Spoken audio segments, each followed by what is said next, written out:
7th, 2018 meeting of the Palm Springs City Council. Will everyone please stand for the Pledge of Allegiance and the presentation of the colors by Boy Scout Troop 262.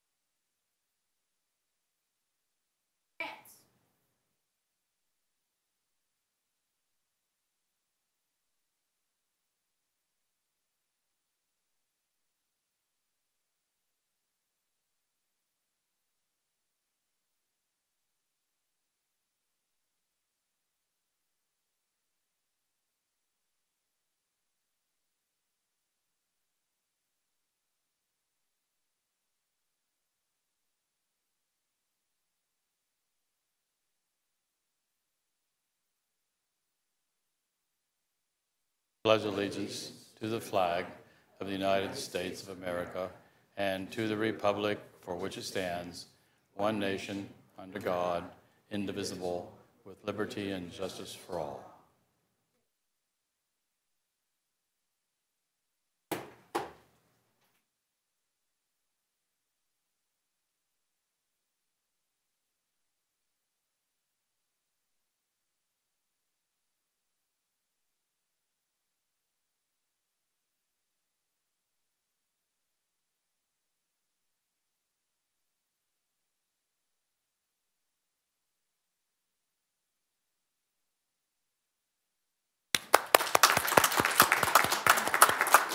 Okay, you may be seated.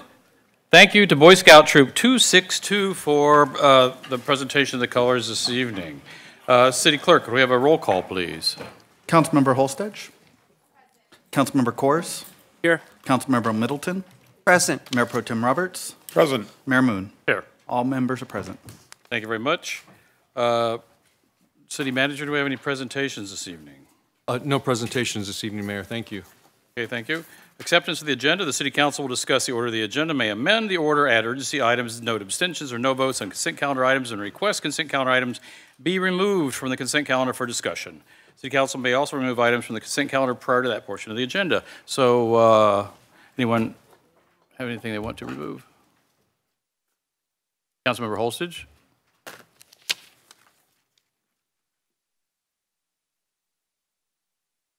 Councilmember Holt.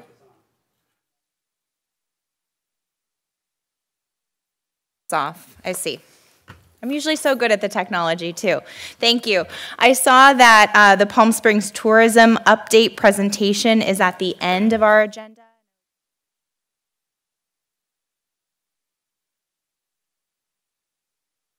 This time you turned me off.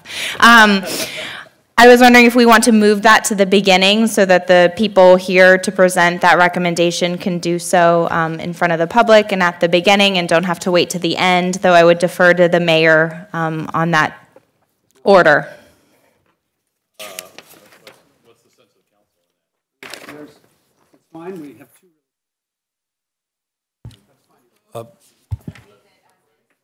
Well, it's certainly up to council. I've not had a request from them to do that, but.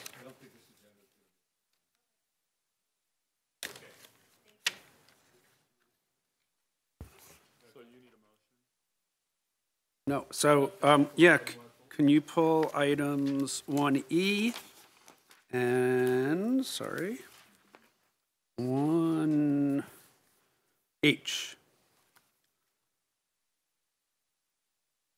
Anyone else? Councilmember Middleton? I want to record that I will be recusing on item 1B.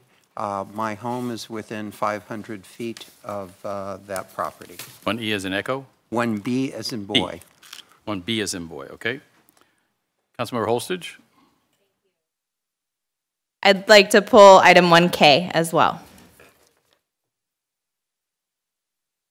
Okay. A report of the closed session.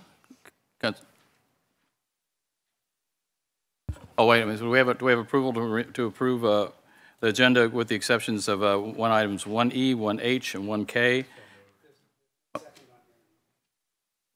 Is the second gone off the?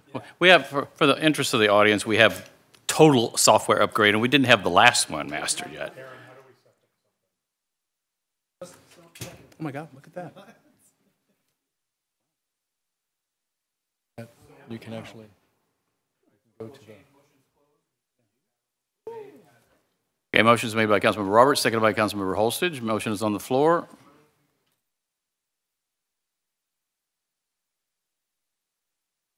Motion passes 5-0. Okay, thank you. Next, report of the closed session. Thank you, Mr. Mayor, members of the council. We did convene in closed session.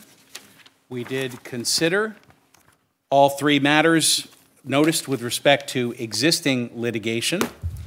We considered a total of only 4 out of the 5 matters regarding exposure to litigation. We considered only 3 out of the 6 matters regarding initiation of litigation. We did not have time to take up anything regarding my evaluation. We did, in fact, discuss the last of the 5 items noticed regarding real property, that is the Palm Canyon Wash parcels. And we did, in fact, engage in a conference with our labor negotiators, Dr. Reddy and attorney Peter Brown. No reportable action was taken on any of these items, and that concludes my report.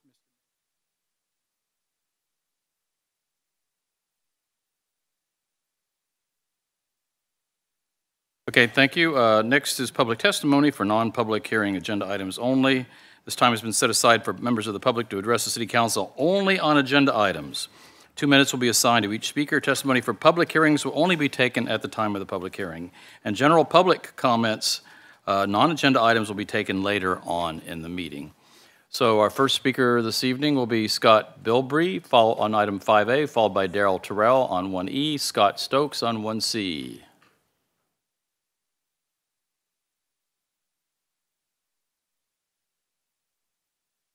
I work for I work for Blair Sign Program. I'm Burlington Coat Factory's national sign vendor.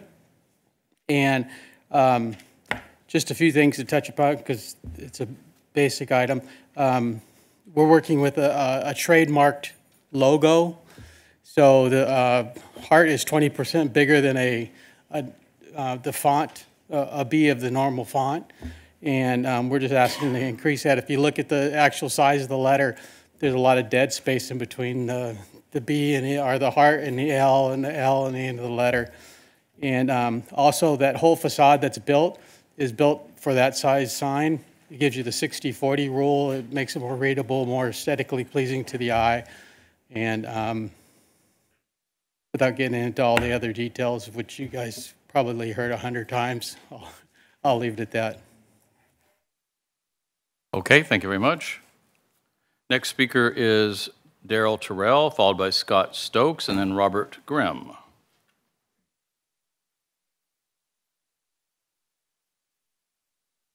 Hi, my name is Darrell Terrell. I'm from Moreno Valley. Tonight I'm here to speak in favor of your resolution in supporting the DACA program and the Dreamers. DACA is about our kids who are excelling in our schools, kids who were raised in our neighborhoods, who run in our playgrounds, kids who proudly march in our 4th of July parades, kids who play soccer on Saturday, who sell Girl Scout cookies in front of our supermarkets, kids who go to the prom and get jobs, kids who have answered the call to defend our nation. That cadet in the ROTC at our high school who wants nothing more to wear the uniform of the country that gave them a chance. These dreamers are Americans in their hearts, in their minds, in every single way but one, on paper. They might not know a country besides ours. They might not even know a language besides English. They often have no idea that they're undocumented until they apply for a job or a driver's license or college. These talented and amazing young people who, for all intents and purposes, are Americans. They have been raised as Americans, understand themselves to be part of this great country. They pledge allegiance to our flag, They live every day with the threat of deportation to a country they know nothing about. We are a nation of immigrants. When I look at that, the flag that those Boy Scouts presented, I'm reminded that our destiny is stitched together like those stars, those 50 stars and 13 stripes. I believe that in a community like yours and mine, where every ethnicity, faith, and point of view can be found, that we are all bound together by our common hopes and our common dreams, that the dreams of a dreamer is not so different than our kids' dreams, and they deserve to have every chance to be fulfilled. We are all in this together. We rise and fall together as one people and one community. Thank you. Thank you, Mr. Terrell. Next speaker is Scott Stokes, followed by Robert Graham, and then Mike Ziskind, and then Steve Rose. My name is Scott Stokes. I'm the owner of La Quinta Brewing Company. And I'd like to say thank you for considering our project in Palm Springs. I think the staff did a great job of summarizing it, so I won't be redundant, but I just want to emphasize that what we're doing there is just beer and wine. There's no spirits or cocktails. And we do have a same concept we've done in Old Town La Quinta for the last 2 years. It's been very successful and accepted by the community as well as the city there. And I'm available for any questions. Thank you, Mr. Stokes. The next speaker is Robert Graham, followed by Mike Ziskind and Steve Rose. Hello. As the PSN for N campaign manager, I'd like to raise public awareness about the apparent lack of ethics, truth, and fairness in the information that the City Council is releasing in opposition to June 5th's ballot measure C. For example, in tonight's agenda, the staff has included an opinion from a director of the PS Regional Association of Realtors. For his findings, he consulted realtors who have sold homes as vacation rentals, the California Association of Realtors, and the National Board of Realtors. These organizations funded the referendum to overturn the vacation rental ordinance that passed unanimously in December 2016, and they clearly support residential properties as business entities. His findings are not based on any data-driven facts, and they are filled with uncertainty, such as possibly, may have, based on discussions, could lose, could trigger. A perfect example is the unsupported statement that the passage of Measure C would trigger a 25% reduction in home values. This is not a fact, nor is it supported. We have reviewed actual statistics on home values in Santa Barbara, Santa Monica, Anaheim, and other cities. And according to the data obtained from Zillow, home prices in these cities continue to rise at a steady rate after implementing ordinances that banned STRs for 30 days from residential areas. There was no drop in values. None experienced decline in the following years at all. It appears that the city is releasing non-fact-driven data as political tactic to scare voters in their direction. The people of the city expect the City Council to have ethical, transparent, and be unbiased. They count on you to provide them with the information they need to make an educated decision when voting on Measure C and not engage in dirty politics. Stick to facts, stop using scare tactics, and provide the public with useful, unbiased, and balanced information. Thank you. Thank you, Mr. Graham. Next speaker is Mike Ziskind, followed by Steve Rose. Good evening, Mayor and Council. I'm Mike Ziskind, Chairman of Protect Our Neighborhoods. The taxpayer-funded impact study contains misinformation and questionable facts. It includes unsubstantiated data from the CVB and Airbnb, both of whom are not exactly unbiased bystanders. Some short-term rentals would revert to home sharing. We know this. These provide tax revenue, but that's not in the study. Some STRs would operate in areas of the city properly zoned for them. We support that. These too will generate TOT revenue, but they're not included. Nor did the study project an accurate offset of lost STR TOT that will be generated by more visitors staying in more hotels, including our new hotels. The 10% crossover projection cited by Airbnb cannot be verified.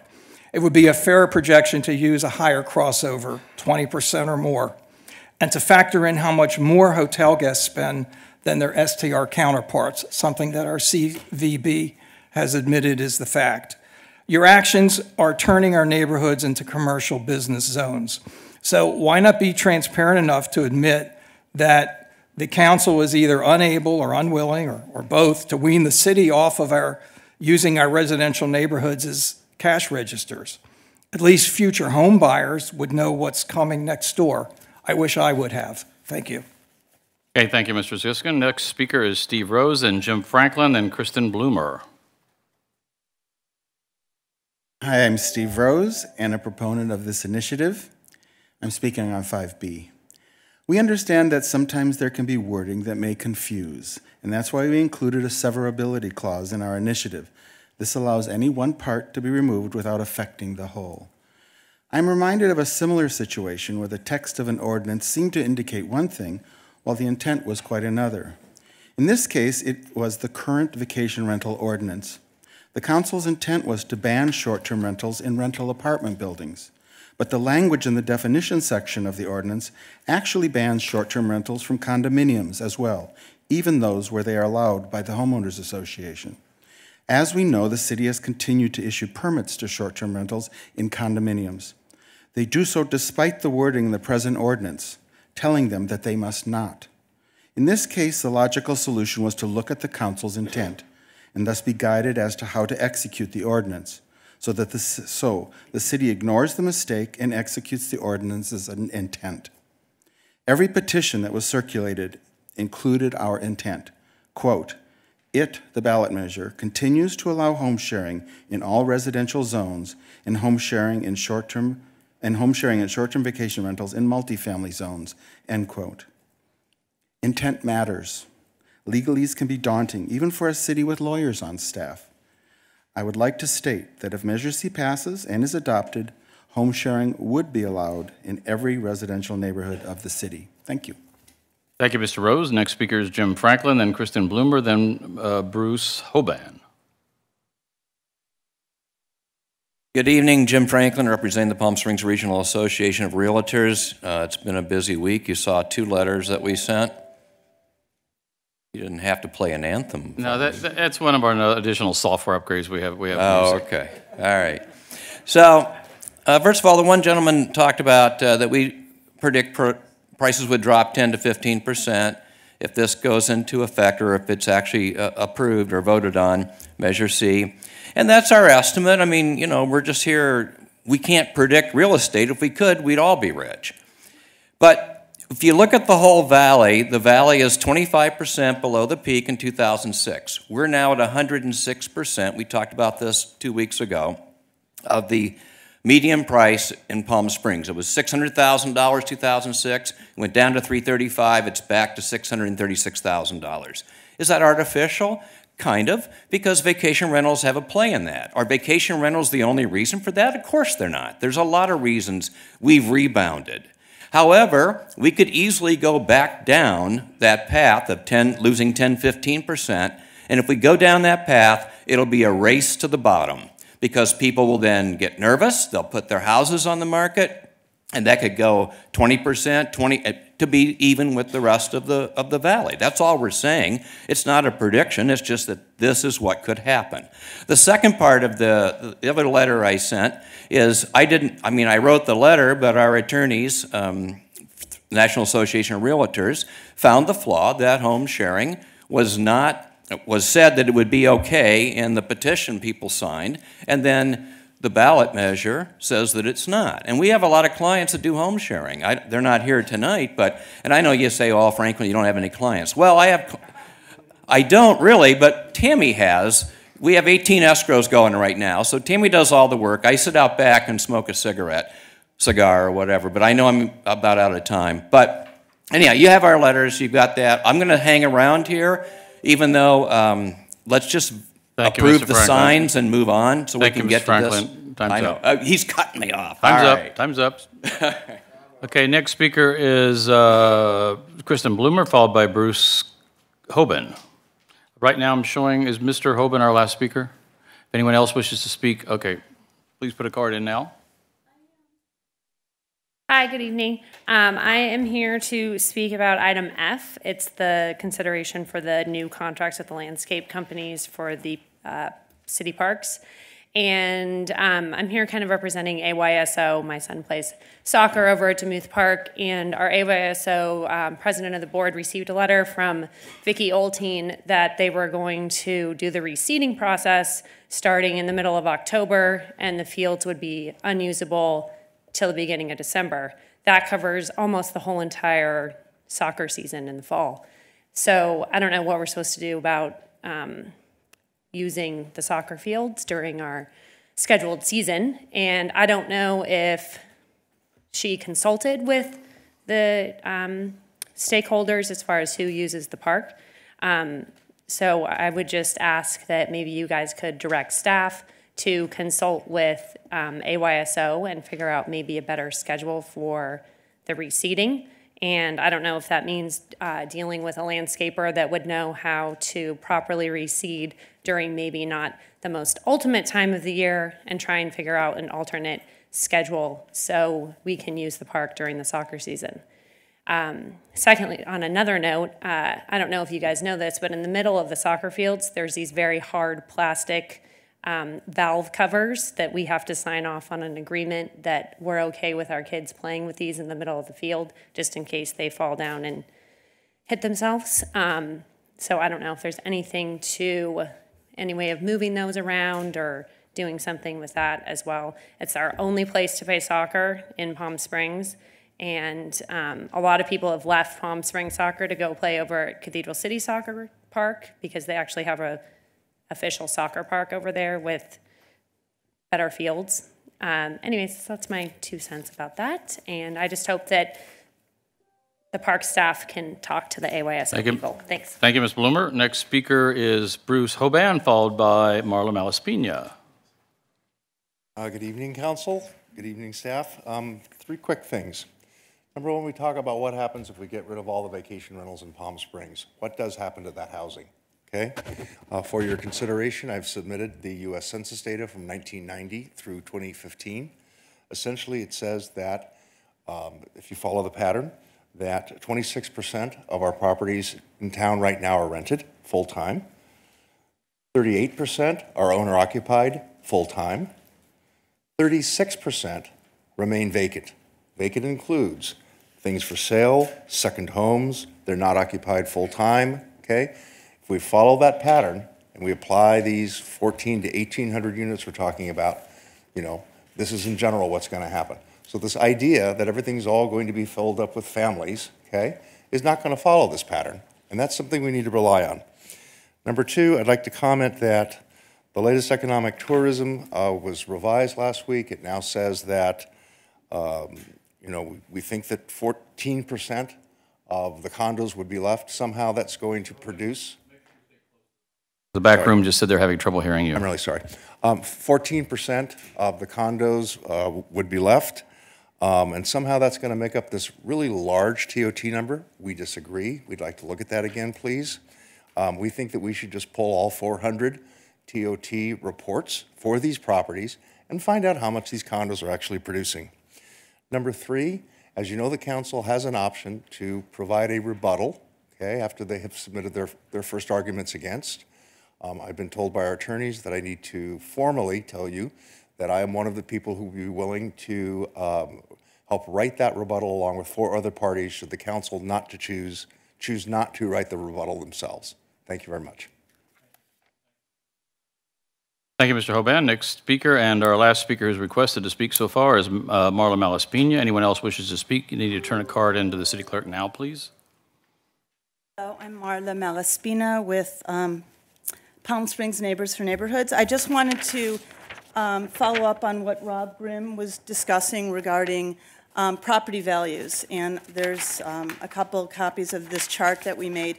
We actually took a look at medium home values for the following cities: Tiburon, Manhattan Beach, Santa Monica, Carmel, Santa Barbara, Huntington Beach, Ojai, Anaheim, Healdsburg, WeHo, or West Hollywood, and Palm Desert.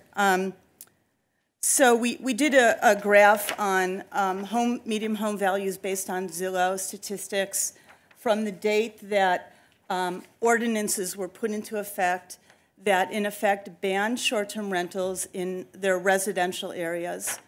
And, you know, there's so many factors that influence home prices, as we all know, from interest rates to whatever.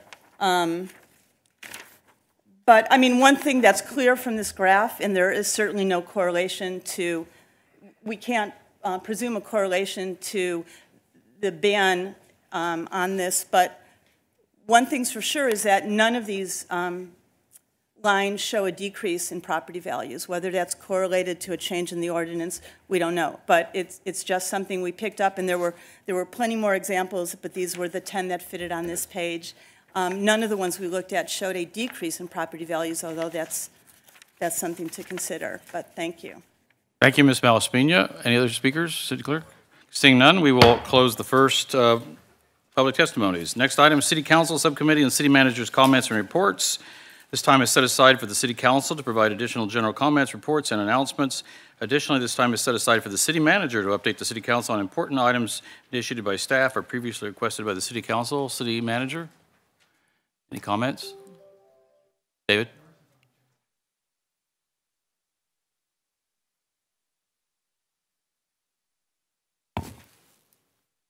I'm ready to move forward, Mayor. No reports. Okay, any question, anyone from council? Mr. Mayor, for the Brown Act, I'd just like to note that the document Ms. Malaspina was referencing, the graph, and also the document Mr. Hoban was referencing regarding his documentation, that's available to the public down adjacent to the podium. Okay, thank you. Councilmember Coors? Thank you, Mr. Mayor. Few things from the subcommittees. The Economic Development Business Retention Standing Subcommittee met, which is Councilmember Holstedge and I. And the main thing I want to report back is that we're going to be having a business forum with the Chamber of Commerce, with other business organizations invited on Thursday, April 5th at 6 p.m. at the Convention Center. The goal of that is to hear from local businesses, partnerships with the city, what works, what doesn't, what could be better. And it's really going to be focused just on those issues. There's now stuff on social media and a press release out on it, but more information will be coming out, but I just wanted people to have that date. The Ethics, Transparency, and Government Reform Ad Hoc, which is Councilmember Middleton and myself, recently met with our Diversity Working Group, and we'll be bringing back recommendations to Council from that for a discussion item, probably sometime in April, Dr. Reddy, and we'll do that in the request at the end of the meeting. We have meetings with the rest of the groups coming up, so we want to hopefully finish that. I know there's a second phase of the Public Integrity Ordinance that will be coming, I believe, in the next month or two as well. One issue I want to raise, which I guess will have to come back as an action item, Dr. Reddy, but Senate Bill 905 is a bill that would allow cities that want the right, if they so choose, to allow bars to stay open until 4 a.m. In order to have that right, it doesn't mean you do it, you have to request to be listed in the bill. A number of cities have, so we just have to make the decision if we want to have the right to do it at some point. If we don't get added to the bill to have the right, we couldn't do it even if we wanted to. It doesn't mean we have to do it. It just means it's a local control. But the way the author is doing it is the cities have to affirmatively ask to get that right. So if we can bring that back as an action item, it's a simple letter from council for the first meeting in April. And I can give you details on that legislation. I think everything else is for the second comment, so thank you. Councilmember Middleton. Mr. Mayor, City Council, an announcement from the Coachella Valley Mountain Conservancy. This Friday at 8:15 a.m., we will be opening the first new hiking trail in the Coachella Valley in over a decade. That will be opened in Desert Hot Springs. It is at 20th and Cork Hill. I will be there for it, but not in my hiking boots. But I'm looking forward to seeing the rest of the council in their hiking boots there. Thank you. Thank you. And Dr. Reddy, could you give us an update? I know we're getting close on the Lyft and Uber situation at the airport and where we are. I know I walked over to the airport today and saw the Lyft and Uber people playing Dodge car on the intersection out there. Actually, Mayor, I'd defer to the city attorney who can give you a better update than I. Mr. Mayor, members of the council, we've had active communication with Uber, and we are in the process of initiating active communication with Lyft. I don't anticipate it'll be more than a week before we'll have both up and running at the airport. The comments that are final with respect to Uber are on my desk. We might have ink on that as early as tomorrow. I'm not sure, but Lyft will not take more than another week. Okay. And I would just note that these are, we're ready for them, the airport's ready. It's just agreeing on the terms they have to agree to the permit in the contract, and that's what the city attorney's been negotiating, working with them on. Okay, thank you. Any other questions for announcements, et cetera? Okay. Next item. Oh, I'm sorry. You popped up there. Councilmember Holstage. Thank you. I have a few updates. So for the CVAG Homelessness Committee, I attended the Path of Life grand opening of their Palm Springs location today at 2. The address is 610 South Bellardo Road, and so it's behind that Sun Center there on Bellardo. And there were probably 40 or so people in attendance. It was very well attended. Our community is very interested in addressing homelessness and the CVAG committee's plan for their Housing First model. And so it's exciting that Path of Life is up and running. It's not a drop-in center. What it is a center for the Path of Life workers to have appointments with people, to place them in housing and provide the services that they provide. So it's great because having a Palm Springs location is part of the agreement that we made with Path of Life, and we're, as Palm Springs, I'm proud to be part of funding that solution. It seems like it's really working, looking at the numbers. So that was fantastic. The Riverside County Supervisor was there, as well as many other housing agencies. So it was a good turnout.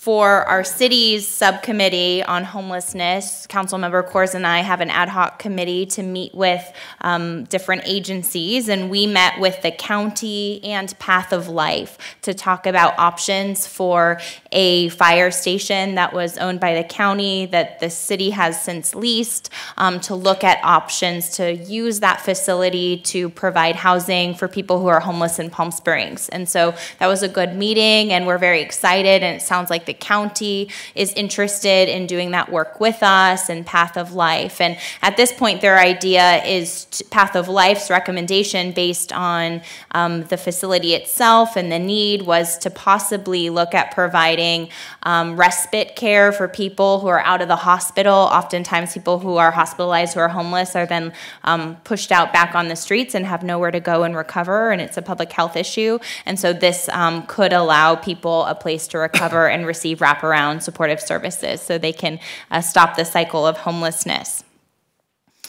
I have a few things tonight.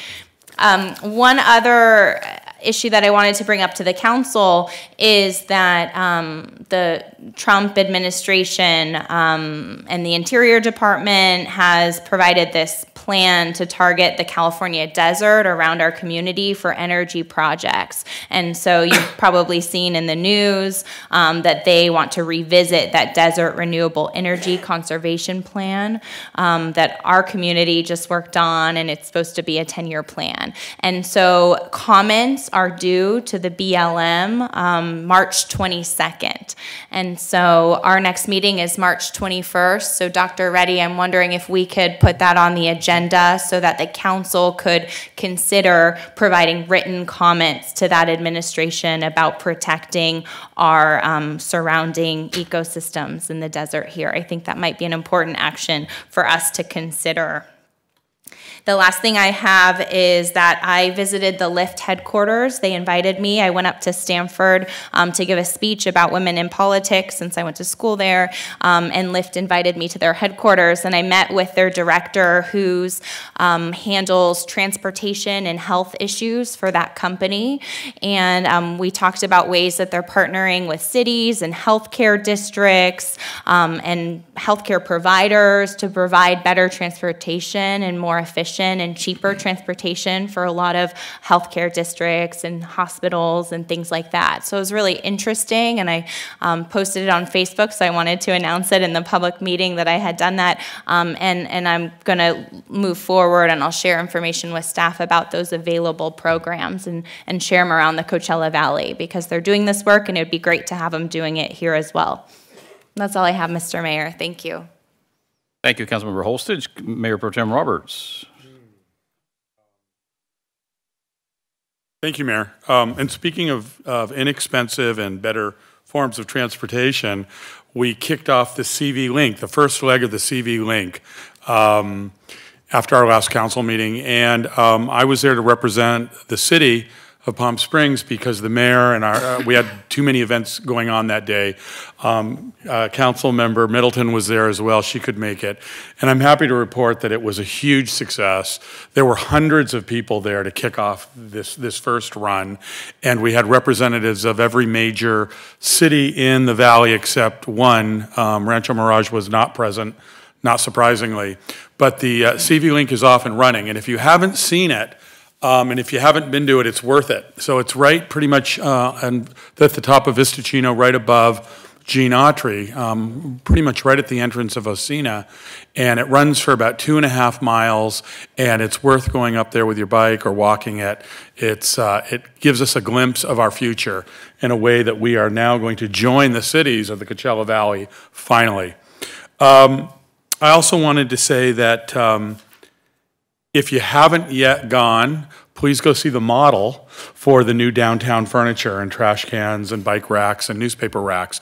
Our little model corner is still up right in front of See's Candy, and there are 2 bench ideas and a trash can idea, and these are just samples that we purchased. Again, nothing we're acting on, but a way to start the conversation for the community.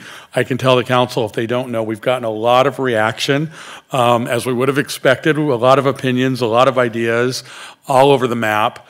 But I would urge the council, if you haven't yet physically gone there, please do. Sit on those benches so that when we bring this back, Dr. Reddy, hopefully maybe in our next meeting, we can continue the conversation on that and keep going. Thank you, Mayor. That's what I have.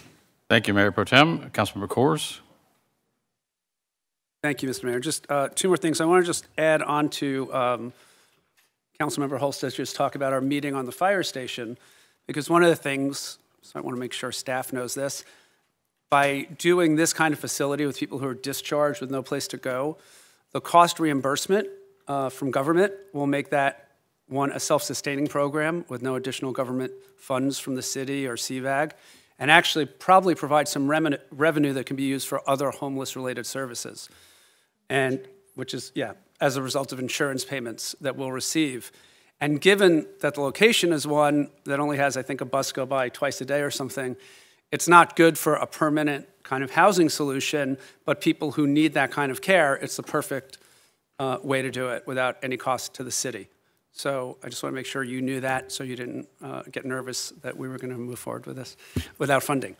And the other thing, if it wasn't pulled, can we also pull from the consent item, Mr. Mayor, 1F, so we can discuss the soccer park issue? We've already voted on it. City Clerk, what's the, well, no, what are we voting on? I can add it when we vote on the consent calendar in a moment. Okay, 1F? Yeah, as someone brought up in public comment. We want to pull it. Yeah. Yeah, okay. Great, thank you. Okay, anything else? Okay, then do we have a motion to approve the consent calendar with the exception of items 1E, 1F, 1H, 1K, and Councilmember Middleton will be recusing herself on item 1B. Motion to approve by Councilmember Coors, seconded by Councilmember Holstage. Motion is on the floor.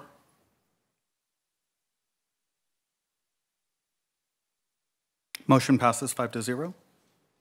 Okay, thank you. The first consent item calendar, therefore, is item 1E. Councilmember Coors.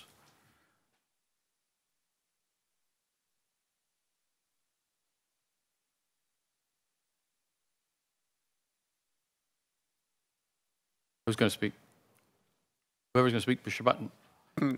Actually, I think I would like to go first, and then I will kick it to Councilmember Holstage. And I want to thank Councilmember Holstage for identifying this issue and bringing it before us.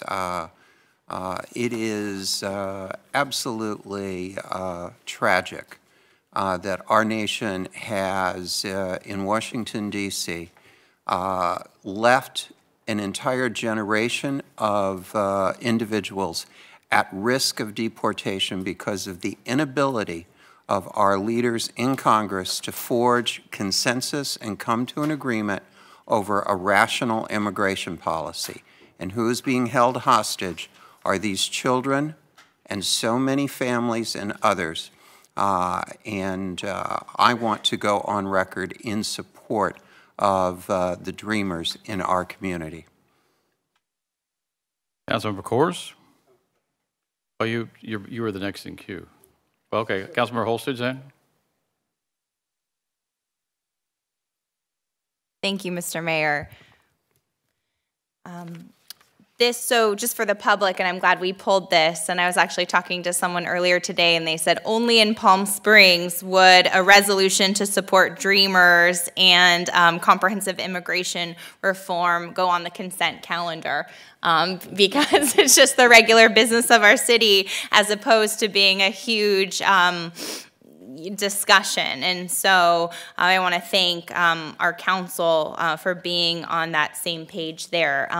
And so Councilmember Coors and I had seen that the Riverside County Board of Supervisors had issued a bipartisan resolution to urge the federal government to take action to protect Dreamers or DACA students who live in our communities, and to urge them to take comprehensive immigration reform that's non-discriminatory. And so we were proud to work on this resolution. I looked at the resolution language from the county and thought that we could take it further, and that we could do a resolution that really tracked our Palm Springs values. And I included in the resolution some things that I learned, which is, and I just want to point out for the public who might not be reading the resolution itself, but I included information there, which the California State Legislature did as well when they issued a resolution in support of Dreamers,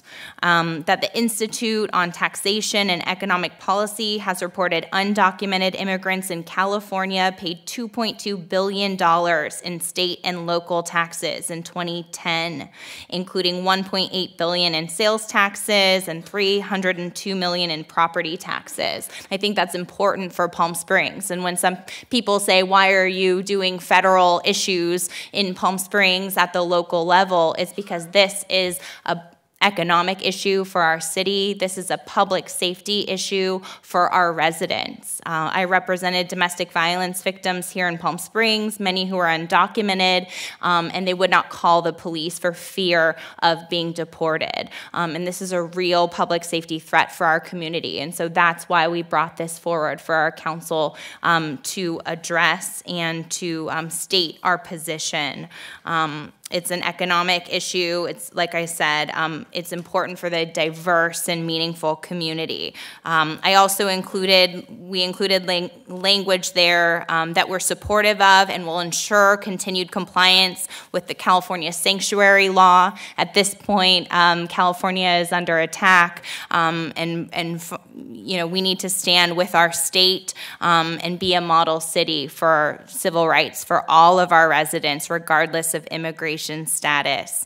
So I just wanted to point those points out for the public and for people following along. I'm grateful to bring this forward and proud to introduce it, and I hope that we can stand as a city and protect all of our residents here. Councilmember Coors. Thank you, Mr. Mayor. I won't add to, I think, what both Councilmember Holstage and Middleton said, other than to say that one of the reason I pulled it, and I'm glad we've all highlighted things here, is how important it is for undocumented residents in Palm Springs and dreamers who live in Palm Springs to know the city's position, to know that we have their backs, to know that we've passed laws that prohibit people asking them about their immigration status, to know that we support the state sanctuary law and will make sure it's complied with here in Palm Springs. So in addition to law enforcement, I want to just add how important it is that the public knows this, because a lot of parents are afraid to take their children to schools, and a lot of kids are scared to go to school that their parents won't be there when they come home. And we want them to know they can talk to our police officers, they can talk to city officials, and feel safe. So really appreciate this moving forward and the work that's been done on this. Dr. Reddy, just a quick question on procedure. I noticed this is set up, this resolution is set up for your signature. Sometimes we do this where all 5 council members sign a resolution. Could we? Yeah, everyone agree with that? Okay, so could you, City Clerk, could you change this to reflect where all 5 council members will, or whoever of the 5 wishes to sign it will sign it? Okay, thank you. Do we have a motion to approve? Motion to approve is made by Councilmember Kors, seconded by Councilmember Holstage. Motion is on the floor.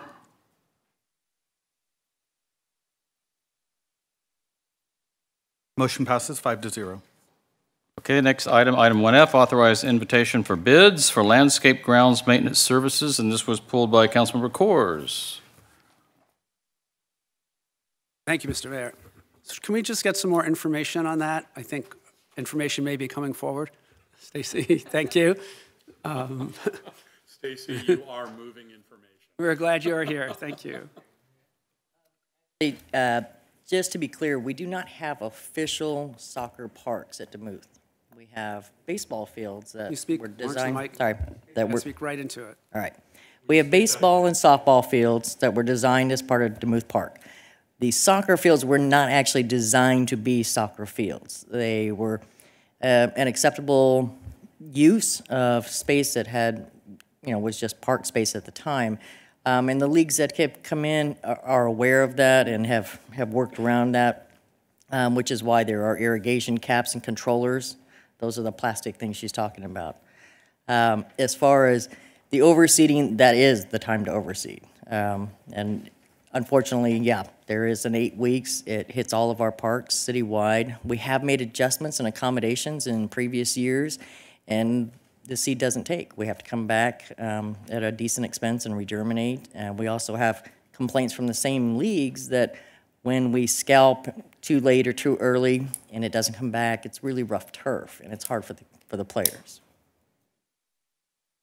It was not without lack of consideration. In past years, have we been at the same time period? Yes. Are there any? Push your button, Lisa. Oh, it is? Okay, the red light's there. It is. Oh, just went off. Applications for those soccer fields? There have been some discussions. I'm not sure about the youth soccer field, but I know sometimes the football will move to Victoria Park. It really depends on the league and what their needs are, but yes, there are different options. We have the same 3 months, so that there is a little wiggle room, a few weeks here and there. I don't think we can resolve this here, but certainly my sentiment would be that we try to work with the leagues to get some solution so that their season can go forward. Any other discussion? Councilmember Holstage?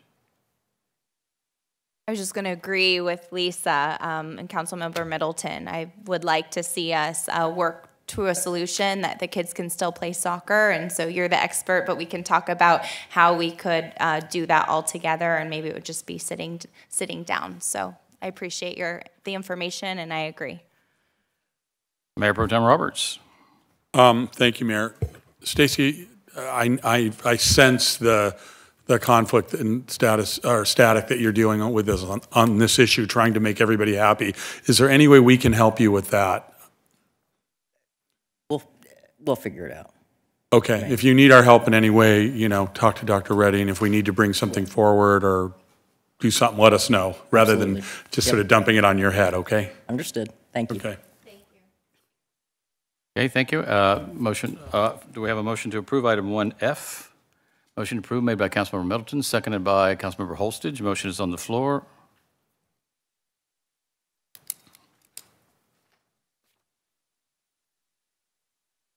Yeah, push again. Motion passes 5-0. Okay, thank you. Next item, item 1H. No, yeah, item 1, I'm sorry, what did we just do? We just did item 1H, second reading and adoption of ordinance number 1953, an ordinance of the City of Palm Springs, California, adopting Chapter 2.60 of the Palm Springs Municipal Code relating to public integrity. Councilmember Kors? Sure. For the city attorney, I believe the change, which you mentioned in the staff report, but it's on page, at least on page 3, 2.60.040, where we added the word retained attorney or pro bono retained attorney or accountant. Turn your microphone on. I understand what you guys are dealing with. My screen didn't work. I'm Got it. getting the ordinance up now. What page? Page 3, 2.60.040A, duties of officials. You added the word retained attorney or accountant. Yes, I did. I believe it should be currently retained. The goal was to avoid people who previously worked for the entity. So that's why it was supposed to be currently retained. I'm happy to make that addition. That is consistent with the council direction. Okay. Thank you. Councilmember Middleton. I just want to make note that City Attorney Kotkin and I had conversations regarding producing frequently asked questions, and that will be moving forward on hopefully approval of this matter, and those FAQs will go out to all of the City Council, all of our commissioners, and be posted on our website. Thank you. Councilmember Holstage. Thank you. This looks great. I know this was a lot of work for city staff and this council. I said that last time. I want to say it again, that this is just an incredible ordinance to heighten the burden of our ethical duties to the people, which is just really important to all of us. I had one technical change, which is on page 4 and 5 for the city attorney. You had made a change on E, subsection E. Applicants for city approvals should disclose, and the city should inquire into the identities of all investors. That's actually the opposite of the direction I intended to give last time. I wanted to remove the burden on the city so that the city doesn't have liability or isn't sued later in the line for not inquiring into the status of those investors. And so I would propose, and I think it's consistent with the direction I gave last time, or that this council did, to remove that additional language. And then in subsection D, right before that, just remove. It says the city should inquire into the applicant's status and identity. That's the part I objected to, and so if it's all right with that, with our council now, just remove that and just say, you know, the city should require disclosure by the applicant or something like that. That I really didn't mean to add an additional burden in E. I wouldn't like to see that. I meant the opposite, that we should take away that burden on the city.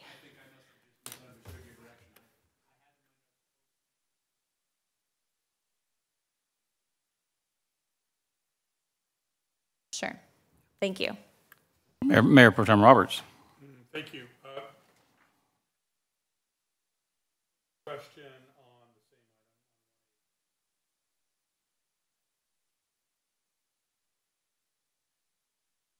item. Forgive me, because it's probably my confusion. No, you are. Forgive me, it's probably my confusion, but I thought we bifurcated this particular item to have separate votes on it.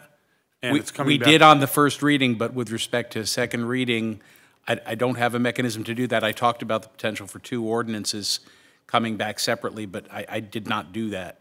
So what was the point of bifurcating it in the first reading? The vote on the first reading, which is memorialized in the minutes that I've reviewed from the city clerk. But then it's rejoined on this reading, which would have caused me to vote against it. It's rejoined for second reading. On the second reading. So it's what I voted on in the first reading is I would then have to turn my vote because the whole point in bifurcating it was to bring it back as a separate issue for a separate vote, which is why we bifurcated it the first time. That's 100% correct, with the caveat that the minutes do reflect it was bifurcated for purposes of that matter at the first reading. As for second reading, the only way I could accomplish that is to quite literally split the ordinance in two. I don't have a way to break the vote on an ordinance for adoption in two. The ordinance itself must record the vote. So then what I'm hearing is that first bifurcation was moot. It was not moot. It's part of the record of these proceedings. Well, that's basically a minute record, but the actual action is moot. We didn't really bifurcate anything. I'm sorry, Mayor Pro Tem Roberts, we actually did bifurcate. Your vote was specifically reflected to not include subdivision D of 2.60.040D. Do we have to do that again right now? I don't have a way to legally do that for you. Then what was the point of doing it the first time? I'm unclear here. Dr. Reddy, can you help me out? No? Eddie, this is unclear. What I can do, if your fellow counselors are amenable, is I can bring this back, and I think I mentioned it at the last opportunity we discussed this. I can bring it back as two separate ordinances. It'll involve a little bit of draftsmanship, but I'm happy to accommodate that. I was told not to do that. That's fine. Then we need to talk about my first vote, because me voting against this and voting for it in the last one and against it now doesn't make sense. Well, I don't have the minutes handy. I don't know if the city clerk has them. What you're telling me is if that basically had no impact, that first vote, unless we split it into a second ordinance. And if that's the only way, then I would never have voted for it. Well,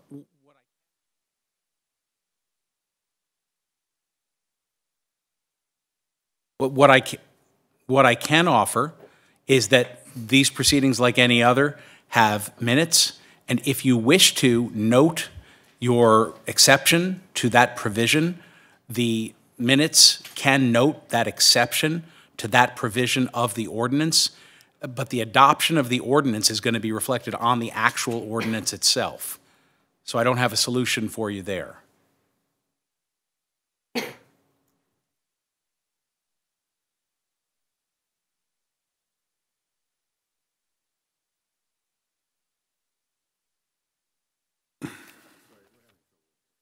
Mm-hmm.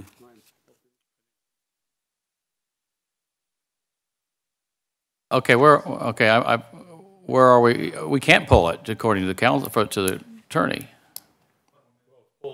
So I mean, just so into you two can parts. get an idea of what's happening in the last sets of minutes is during the introduction, at least my understanding is the council voted 5-0 to introduce the ordinance with the exception of the subsection. Then there was another vote which was specifically on the subsection, and that was a 4-1 vote with you voting no. So then what that means is the majority of the council wanted to bring forward this ordinance as is for you all to vote tonight as a whole package. Now, what you could say is for the record, and whatever you say after that will be put into the minutes verbatim to acknowledge why you're objecting to.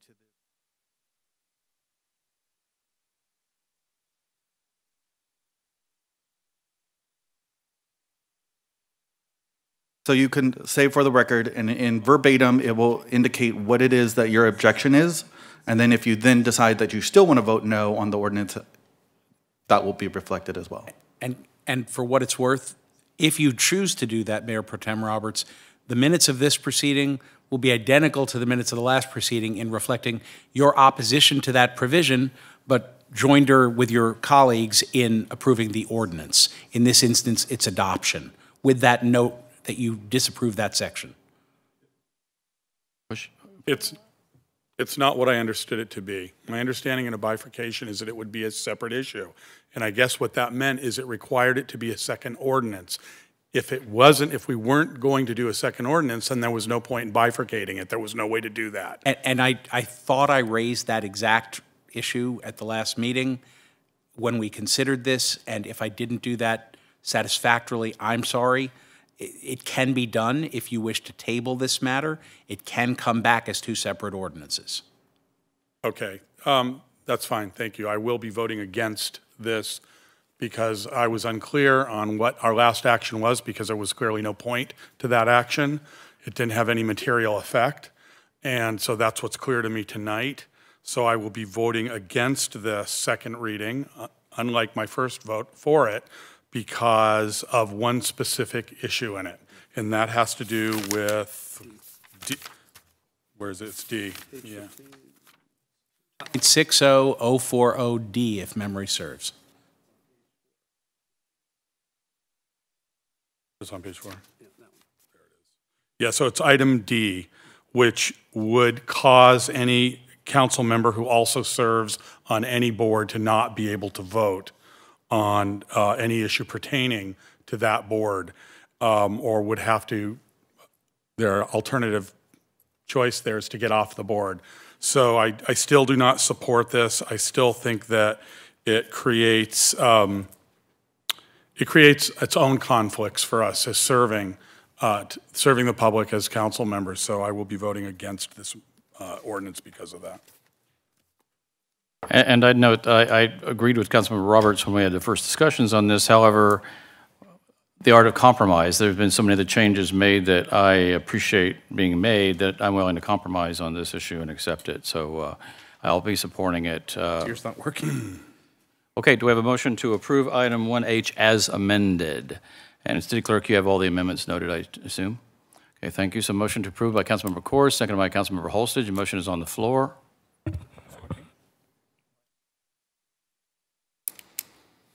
Motion passes 4-0 with Mayor Pro Tem Roberts voting no. 4-1. Okay, next item is item 1K, which is appointment to the Parks and Recreation Commission for the unexpired term ending June 30th, 2019, and approval of a high school student to be identified by the Parks and Recreation Commission as a non-voting member of the commission. Councilmember Holstage.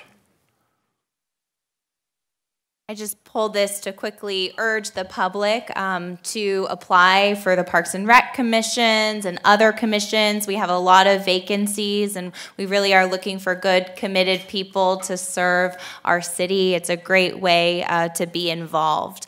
It's exciting that the Parks and Rec Commission had also asked to appoint a city student, a high school student, to represent the city on that commission as well, which I think is an exciting development that will include kids and students in the future of our parks. Thank you, Mr. Mayor.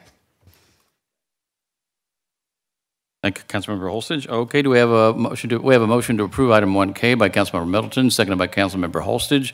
Motion is on the floor. Motion passes 5-0. Thank you. Next item is under public hearings, item 2A, a successor agency approving the sale of the property located at 285 North Indian Canyon Drive to the City of Palm Springs in the amount of $31,965, and is the City Council approving the purchase of the successor agency-owned property located at 285 North Indian Canyon Drive in the amount of $31,965 pursuant to Section 34191.5C of the Health and Safety Code. Staff report, please. Thank you, Mr. Mayor, Mayor Pro Tem, and Council. The property at 285 North Indian Canyon was purchased by the redevelopment agency in 2005 because it was such a blight on the community. It had a rundown hotel, there was crime activity going on, and illegal drug activity. As you can see the property now, the hotel has been removed. It is a vacant lot, and by chance it is also adjacent to Fire Station Number 1. And can serve as an important governmental use as an expansion of the fire station. Development activity in the downtown area has been very active. Staff believes it's equally important to provide public safety to respond to the increased activity in the downtown area. And in September 2017, The city, acting as a successor agency, issued a request for proposal inviting proposals from qualified bidders to purchase this property. One proposal was received, which proposed to buy the property for $165,000. Given the property's limited development potential, however, at a closed session meeting of the City Council, the proposal was rejected. And the City Council asked the city manager to consider having the city acquire the property. At this time, staff proposes to transfer ownership of the property to the city for $31,965, which is the property value approved by the State of California Department of Finance in the Long Range Property Management Plan. Proceeds to the city would be $8,630 for a net cost to the city of $23,335. As the intended use of this property is for an expansion of the fire station, a governmental use, it is the city's rationale that the property should be purchased at the minimum allowed in the long-range property management plan. If the property is not disposed of or sold by June 30th, 2018, a countywide oversight board for former redevelopment areas will assume responsibility for the sale of the successor agency properties. The oversight board, the county-wide oversight board, will not include any Palm Springs council members, the mayor, or staff who can represent the community's interest in how the property is put to use. And that concludes my report. And Mr. Mayor, I would note for the council, with regard to, there's an inadvertent omission on the staff report with regard to the fiscal impact. The 31.9 purchase price, where that money is specifically coming from, I would just note that we're going to get 27% of that back, which is about $8,600, which is our share of the tax that we will receive from the county. But the upfront 31.9, that will be coming from continuing appropriations because it's such a small amount. And then we will get that $8,600 back, and that will go to the general fund. Thank you, Dr. Reddy. Questions of staff? Did you have a question? I answered my own question. Okay. Any other questions of staff before we open this to public hearing? So we will open this public hearing. We are the applicant. I guess the applicant doesn't need to speak. Or do we have anyone who wishes to speak from the public on this? No public speakers? Seeing no public speakers, we will close the public hearing. Do we have a motion to approve? Councilmember Mayor Pro Tem Roberts, second by Councilmember Coors. Motion is on the floor. Mr. Mayor, if I may just jump in, because this is two bodies, it would be appropriate for the first motion to serve as the successor agency, and then once the vote is completed, to do it again as the city council. So right now, this is fine. This is the motion as the successor agency. Mayor Pro Tem? I'm putting on that hat. We're the successor agency, and I made that motion for that agency. Okay. Yeah. Okay. Motion is on the floor, made by Mayor Pro Tem Roberts, second by Councilmember Coors.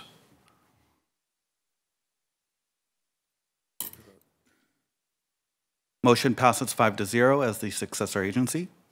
Okay, thank you. Now the motion is on the floor as the city council. Motion approved by Mayor Pro Tem Roberts, seconded by Councilmember Coors. Motion is on the floor. This is a vote by the city council. By the city council.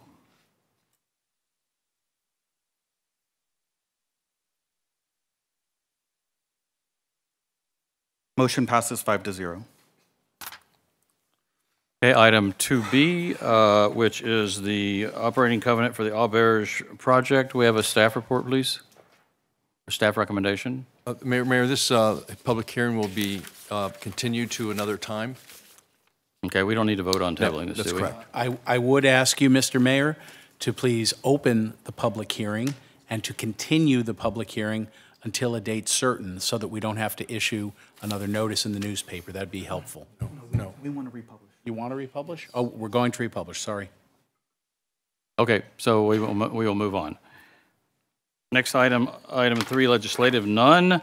Item 4, new business, Matthew Signs, Inc., item 5A. Matthew Signs, Inc., proposing an amendment to an existing sign program for increased height for the main signs for sub-major tenants at the Springs Shopping Center located at 5200 East Ramon Road. Staff report, please. Mr. Mayor and members of council, this is a request to amend the approved sign program for the Springs Shopping Center. The specific request is for the tenant Burlington. They are requesting to increase the size of their current sign from 4 feet in height to 7 feet 4 inches in height. The sign program allows the sub-major anchors on the shopping center to only have signage that's 4 feet in height. And so what they're requesting is to increase the size of their signage. The reason for the increase is based on visibility. The applicant indicates that it's difficult for customers to find the store within the shopping center based on the size of their existing signage. In the images that you see on your screen, the upper image to the left is the existing signage, and then what is being proposed is the lower, larger image there on the right. Here is a blow-up of the proposed signage. Again, the overall height of the signage would be 7 feet 4 inches. You'll notice that the majority of the font in the signage is about 35 inches in height. It's primarily the logo that they use for their B, which is the tallest portion of that signage, and the fact that they're using upper and lowercase letters. In terms of the location of the signage, this is a site plan for the shopping center. I've highlighted there on the screen, this will only impact their signage on the west face of the building, and that's the signage that faces in towards the parking lot. They do have a secondary sign that's located on the east face of the building, located adjacent to San Luis Rey Drive. That signage will not be changed as part of this proposal. In reviewing the application, staff had recommended denial because the 7 foot 4 inch height was significantly larger than what the other tenants have been permitted to do thus far. And so that was the basis for our recommendation of denial. However, the Architectural Advisory Committee, in reviewing this case in February, found the following relative to the proposed signage. Number one, they found that the increased height was more proportionate to the facade on which it was located. Secondly, they found that because the majority of the letters were only 35 inches high, it did not represent a substantial increase in what the tenant was allowed to do. And then the third finding that they made is that this particular tenant occupies 43,000 square feet. The other major anchors within the center have less square footage. They're about 27 to 30,000 square feet. And so based on the square footage of the tenant space, they felt that the increased size was appropriate. And so for those reasons, the Architectural Advisory Committee recommended approval of the sign package. You have in your backup materials resolutions for denial based on the staff recommendation or a resolution for approval based on the recommendation of the Architectural Advisory Committee. One of the caveats I would give you is that if the City Council does choose to approve this sign amendment as proposed, that you place a condition of approval that limits it to this specific tenant in buildings J and K of the center, so that way we don't see excessive signage elsewhere in the center. That concludes my report to you. The applicant has already testified under public comment, but they are here if you have any questions of them relative to the signage. Thank you. And Mr. Mayor, if I could, I think it might be helpful for a little background on this project, just because we've been working on this project for over 10 years trying to get this space leased. So as you know, it was the former dump site. We went through the whole remediation. The recession sort of hit then.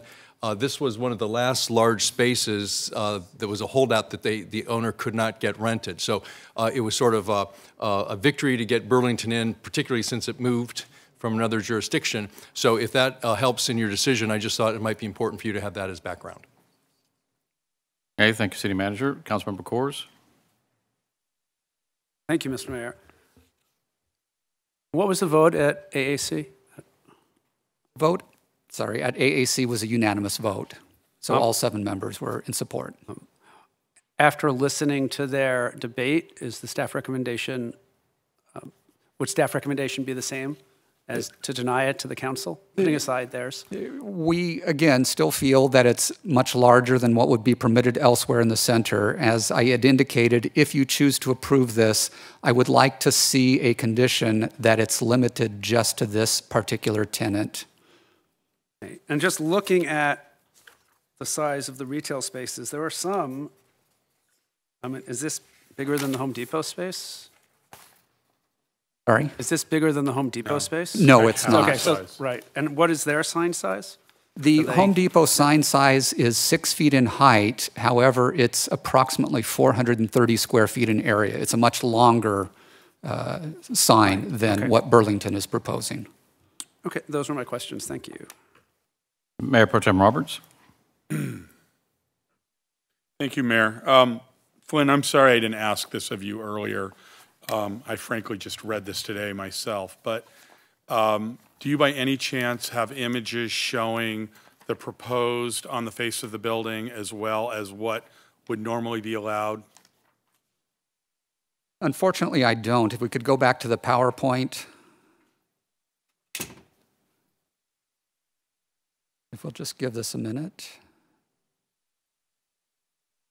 I just was hoping to see both facades side by side, but again, I should have asked you earlier. There we go. Oh, okay. So the difference is the one on the upper left would be what would be allowed normally? Yes. Okay, but that's a zoom in right above the door. That's not showing the whole front of the facade. Okay. Yeah, it doesn't give you the correct scale between the two, unfortunately. Okay, thank you.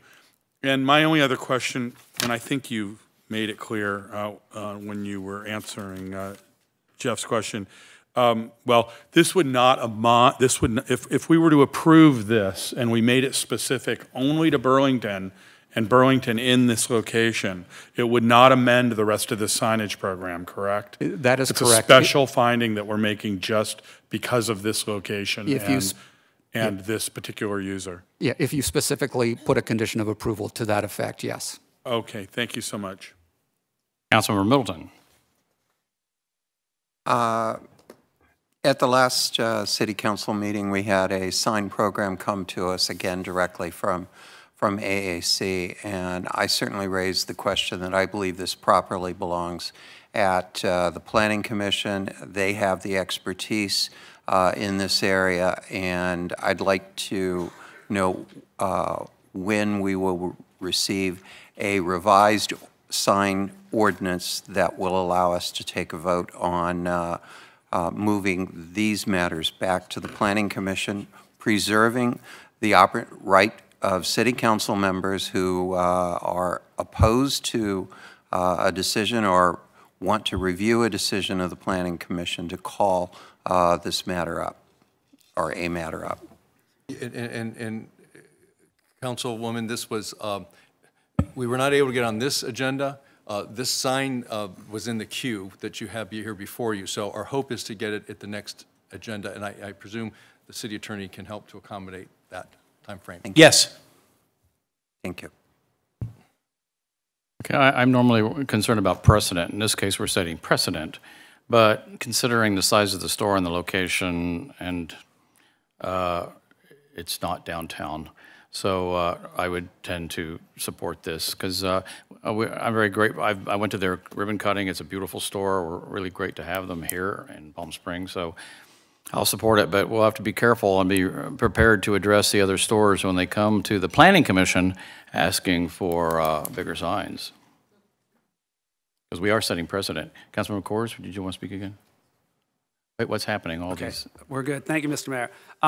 If this does move forward, I'm not sure what I think yet, but I will shortly because I have to.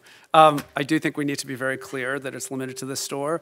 But even doing that, we will have other people in other shopping centers come forward, because we've seen that before. Look what you did here. And so, while it may not be a legal precedent, which the mayor pointed out, it's not a legal precedent, but it concerns me that it is a precedent to other businesses, that you made an exception here, why won't you make it for me? And so that's my concern, which is why I lean to staff's recommendation of denial, but you made a good point too, so I will decide when I vote. It won't break my heart either way. Councilmember Holstage. Thank you. I'll tell you my ideas. We'll see how that does. Okay. I went by today. I go to that shopping center a lot for lunch. I went by and looked at the sign myself. I do I believe that it's undersized for the area. I think it's difficult to see from across the parking lot where I get lunch at Panera Bread or something like that. You can't read that sign from further away because the parking lot is so large. And I'm glad you asked my question, Councilmember Coors, with how large is the Home Depot sign, because it really is huge in comparison when standing right there. And so I believe in this specific instance, though we don't want to create a precedent that every business can come and ask for larger signs, because of the problems that they've had leasing that space. That's an important tenant. That's an important business, an important source of revenue for our city. I don't want to see, I want to do what we can to make sure that that business can be successful in that space. I would actually ask that we approve the proposed amendment and limit it to that building. Buildings, I think, K and L, not just Burlington, though we hope Burlington will be there for a long time, because I do think the way that that building is set back there, it is difficult to see, and especially it's right next to Home Depot, which has a 6-foot sign there, and the way that Home Depot is, it's all caps, so it really looks quite large, and so I actually think it's out of scale, and so I would hope to vote to approve the proposed amendment. Thank you, Mr. Mayor. Thank you. I don't have anyone else wish to speak? Okay, try pushing it again. It wasn't showing up there again? No. All right, Aaron, this isn't quite working. Anyway, I concur with my council members, but I wanted to address one issue, or two issues actually. With respect to setting a precedent, very often I've served a number of terms as planning commissioner, and we make special exceptions because of special circumstances, and it's easy to make, as long as you can make those findings, you're not setting a precedent, and I think in this case, it's easy to make special findings. The location of the store and the fact that it is never leased says that it needs some special treatment. The other thing I wanted to say with some humor to Councilwoman Middleton is that, yes, we certainly could send this back to Planning Commission, but why bother? Because this city council is pretty loaded with former planning commissioners. But anyway, I think that the only thing I would differ with you on, Christy, is that different stores have different types of signage, and I think because of the nature of Burlington's sign, it makes sense that they go bigger because so much of their other lettering is smaller, where the Home Depot is just 3 giant words. So I would make it, and these kind of conditions in the past as well, I would make it specific to Burlington at this location and let anybody else that, if for some reason Burlington left, the next user would come in and see us because we might have different feelings about what their sign is. So that would be the only change I would make, if that was a motion that you made. And I guess I made one, or I guess I'm making one, which is to approve as presented the change with the condition, or for the larger signage, with the condition that it is specific to Burlington in this location. Okay, motion's made by Mayor Pro Tem Roberts, seconded by Councilmember Middleton. Motion is on the floor. Motion passes 5-0. And we wish them well. Buy a coat. That's Okay, next item. They probably sold a lot during Modernism Week. Next item 5B, discussion regarding the direct argument against the initiative ordinance to prohibit vacation rental of single-family residences in the city. Update on the impact analysis report. Dr. Reddy, before when you do your staff report, at the last council meeting, I pointed out the letter that was addressed to you from the Agua Caliente Band of Cahuilla Indians, where they stated their strong objection to a complete ban on vacation rentals, which included allotted trust land. And they also described this as an onerous and unnecessary restriction of the use of allotted trust land that will further restrict allottees from achieving, quote, highest and best use, unquote, of their land. So obviously the tribe has made no decision yet on what they would do if this did pass. However, I asked the question and it was answered that under their rights of sovereignty, if this was to pass and vacation rentals were banned in the city of Palm Springs, could they not enforce that on their allottee lands? And the answer was yes, they would have the right to ignore that. So did you have more comments on that? Yes, Mr. Mayor, thank you.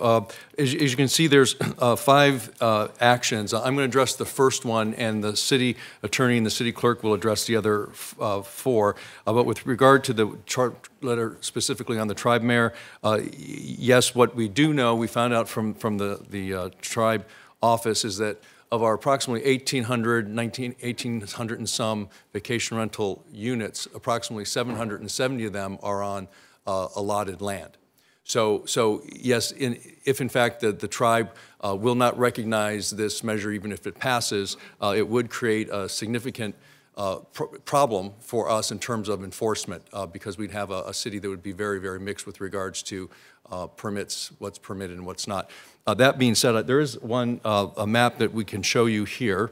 As you can see, and I'm going to say on that yellow and the pink, the allotted and not leased, and the allotted and leased. And if you look at section 14, you can see it's a very close mosaic of those colors, and then around the city. So you can see where that pattern would cause significant issues with regard to what would potentially be allowed or what wouldn't, and what we could enforce and wouldn't enforce. So that would cause additional issues indeed in terms of our entire process. So that's one. But the other thing that I wanted to note and that I needed to explain to council, at the last meeting we presented the economic impact report that we had prepared to help with this discussion. What we had learned since that time, and that was the draft at that point, was that the number of the city attorney will talk about this in a little bit with regard to home shares. If home shares are not allowed, that changes the numbers. And also with regard to condos, we know that condos will only be allowed if they give us permission from their HOAs. Our staff has gone through what that number possibly could be. And the bottom line to this, and in summary fashion, what the economic development report indicated is that if Measure C passes, approximately 74% of our vacation rental permits would be eliminated. But based on these 2 additional pieces of information for home shares and condos, that number would go up to about 86%. So I just wanted to let council be aware of that. What we're going to do is we're providing this information to the consultant. The consultant will insert those changed figures into the report, and we will bring that report back, receive and file once that's completed. So I just wanted to let council know we will be making those modifications based on that newer and updated information. So that's all I need to say on number 1, and I will let the city attorney and the clerk discuss the other items they're asking action on.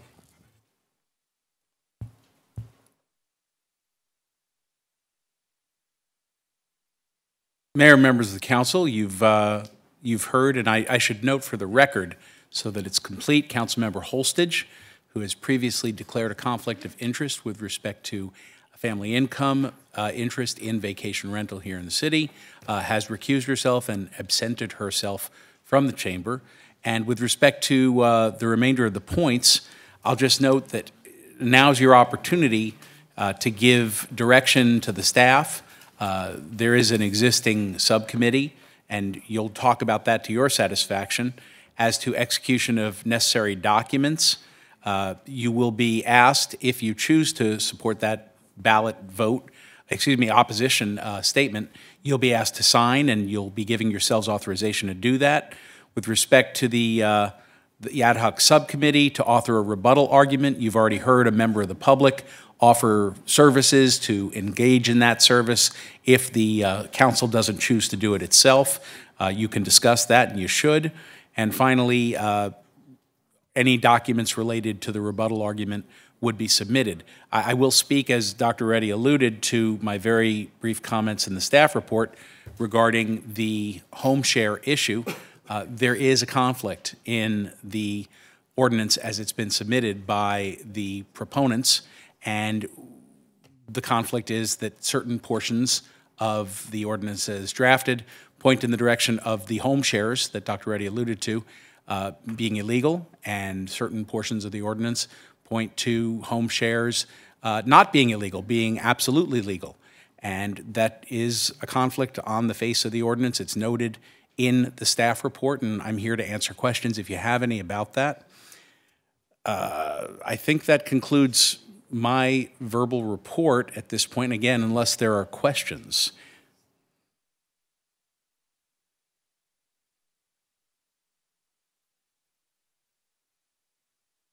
Thank you, Mr. Mayor. I do have one question or clarification, since a member of the public speaking on this issue said that this ballot measure is no different than an ordinance we pass, and therefore the city attorney or council can assume intent and change things. And my understanding from my legal background and working on ballot measures is that ballot measures cannot be changed or interpreted by a city council. We have to follow what they say. Is that correct? There is a big difference between an ordinance and a ballot measure. You're 100% correct. The member of the public who made reference to the severance provision in the ordinance is mistaken in the assertion that if something is inconsistent or something doesn't match or work in the ordinance, that it can be fixed by a severance. That's not the way it works in any way, shape, or form. If the voters approve Measure C, the voters approve Measure C, and the only way that Measure C and its provisions can be addressed again is again by the voters, not the city council. Let's assume for the sake of argument the city council disagreed with some provision, thought it was inconsistent. That the initiative law in the state of California doesn't allow the city council to make those changes. So no, that's absolutely wrong. So based on the language, which says different things on home sharing, would the result be that we wouldn't issue permits for home sharing because they are banned here, and that we also wouldn't enforce any rules on noise or anything else relating to home sharing? Well, I don't want to make any commitments or give the council legal advice here in open session. What I will say is that it'd be very difficult to issue a permit when I can identify 2 places in the ordinance that suggest that home shares are prohibited. And similarly, it would be very difficult to enforce anything against a home share that was operating, given the fact that there's a location in the ordinance that clearly says that they're legal. Okay, thank you. And then just briefly, the ad hoc subcommittee, Mayor Pro Tem Roberts and I have met several times to work on drafting the official opposition the council authorized at the last meeting, and we have to have that finished tomorrow. We're recommending that the rebuttal be assigned to the Palm Springs Hospitality Association to manage.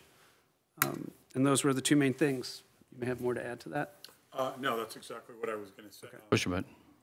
I was going to say that we are working on this diligently, and we will have it completed tomorrow, but certainly open to any comments from council on ideas or thoughts you want added. Councilmember Middleton. I'm not going to sit here and try to draft this for you, and I know the subcommittee is working very hard on it. But a couple of points that I want to make as we begin what's going to be a very vigorous debate in our community. Many of the problems that we have with vacation rentals, I think we as a city have to own in terms of not having in place the enforcement personnel that were needed to enforce the ordinances that we have. That changed last year. And what we are seeing with the new staff that we have is the kind of enforcement that we have long needed is working. And if there is anything that is absolutely profound in that, it is that our police department, their involvement has been reduced by 90% in vacation rental issues. We have seen a reduction in the total number of properties that are in the vacation rental market. So we're beginning to address some of the questions that so many people had regarding the growth in our community. This ordinance, or excuse me, this measure, however well-intentioned it is a measure that will make Palm Springs appear in the larger community to be a less welcoming place to visit. And that is something that is not only important to us economically, it is absolutely important to the values of Palm Springs and what we refer to as Palm Springs values. And that is a welcoming community that can take in 5 million visitors into our city each year and have them be a productive part of our economy and a productive part of the culture and richness of the city. I don't want to lose that, and I don't want to step away from it. And last thing, as we move forward, no matter how intense the debate, there are very good people on both sides of this issue, and I encourage all sides to stick to the facts and to avoid demonization of people who simply happen to disagree with you on a vacation rental issue. They are your neighbors too. Thank you. Dr. Reddy, just wanted to clarify one thing. As Councilmember Middleton said, our enforcement has worked, and I think it's worked quite well. I know I live in Vista Las Palmas, which is a lot of vacation rentals, and I know on my street where there's 3, I used to have a lot of problems, and now there's not nearly as many problems as there used to be. But again, going back to my question here, if this were to be passed by the voters, then basically that enforcement organization you have would no longer exist, correct? So how we see this manifesting, Mayor, is if Measure C passed, we would no longer be having permits for vacation rentals, and that's what funds the Vacation Rental Enforcement Department. In essence, that would go away.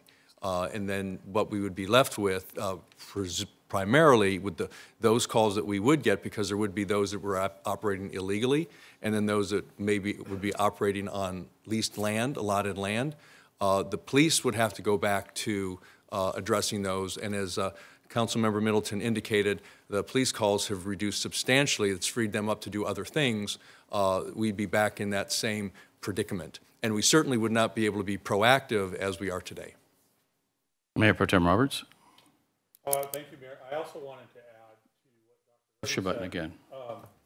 I also wanted to add to what Dr. Reddy said, in that we have found something of interest has occurred with our, with the work our department's doing on this, our vacation rental department, and that is as we enforce, as we have gone to the levels of enforcement that we have, we've actually had a reduction in the number of permits issued.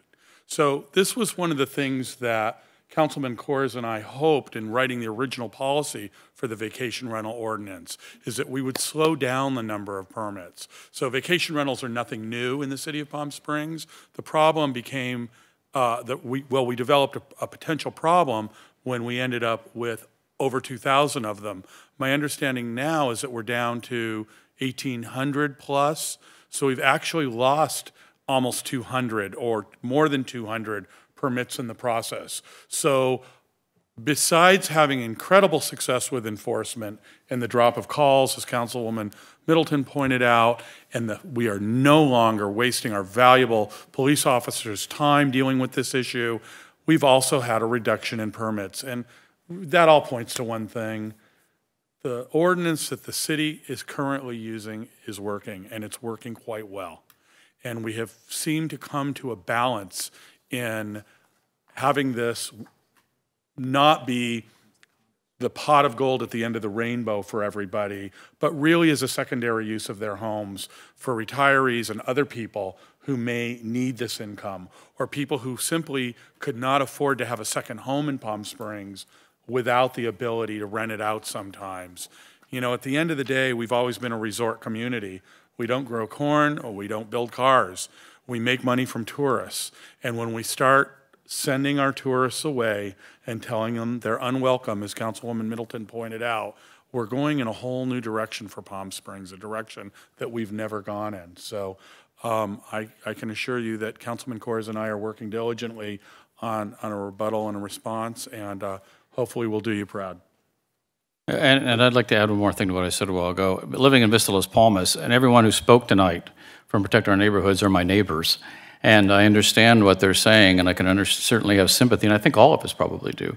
However, when we look at the impact of the loss of enforcement we would have if this were to pass, and the loss of revenue for the city, which is very much needed, and the increased demand on our police department, that's, to me, more important. The most important issue is looking out for the overall best interest of our city.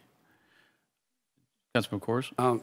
Unless there are other questions, I wanted to try and craft a motion based on what I... And before you do that, Councilman, if I could, just to correct the record, when I indicated that if Measure C passes, we wouldn't be issuing permits. We would still be issuing permits for significantly reduced, just for those condos that qualify, but that would not be enough to support the department that we have. So the department would go away. However, we still would be issuing permits for a much smaller number, get some revenue, but not enough to support the department. Okay, thank you. So let's give this a try. So the motion would be... There we go. Thank you.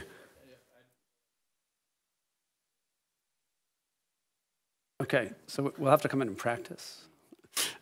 Okay, so I think the motion is to authorize, well, I don't know if it's each member, but the mayor and 3 members of the city council who are here to execute all necessary documents for the submission of the argument against the measure as finalized by the ad hoc subcommittee.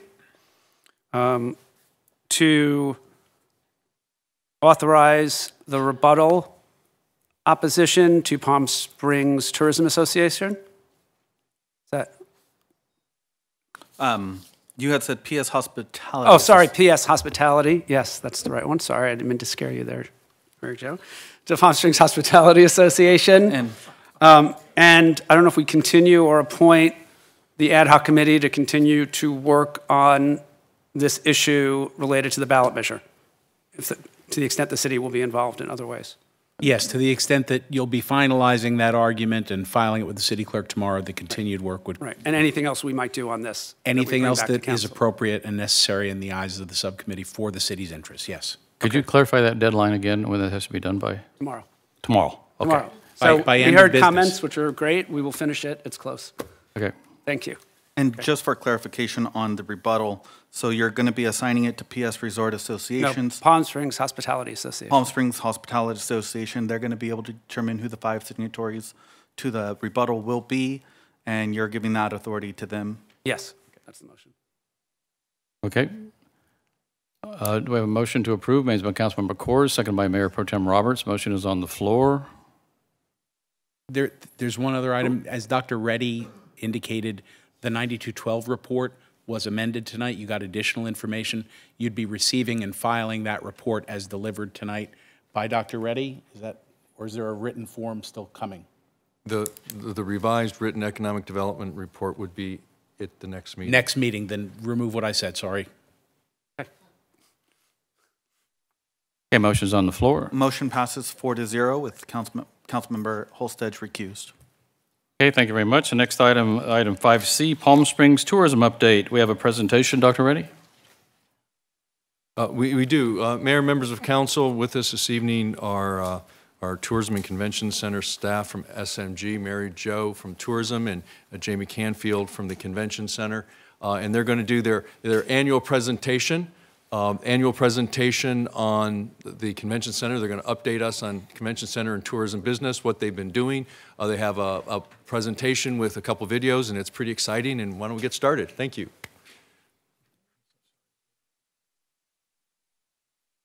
To see every... Oh, well. It's in my bones. Here's the video. All through my city, all through my home. We firing up, no ceiling when we in the zone. I got that sunshine in my pocket, that good soul in my feet, that hot blood in my body when it drops. Ooh, I can't take my eyes off it. It's so phenomenally. Come on, like the way we rock it, so don't stop. Under the lights, when everything goes, nowhere to hide when I'm holding you close.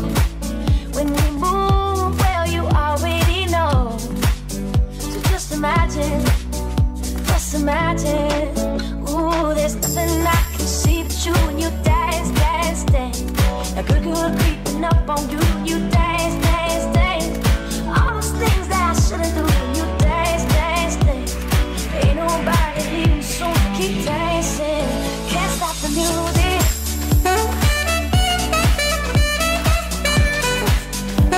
Just dance, dance, dance, can't stop the music.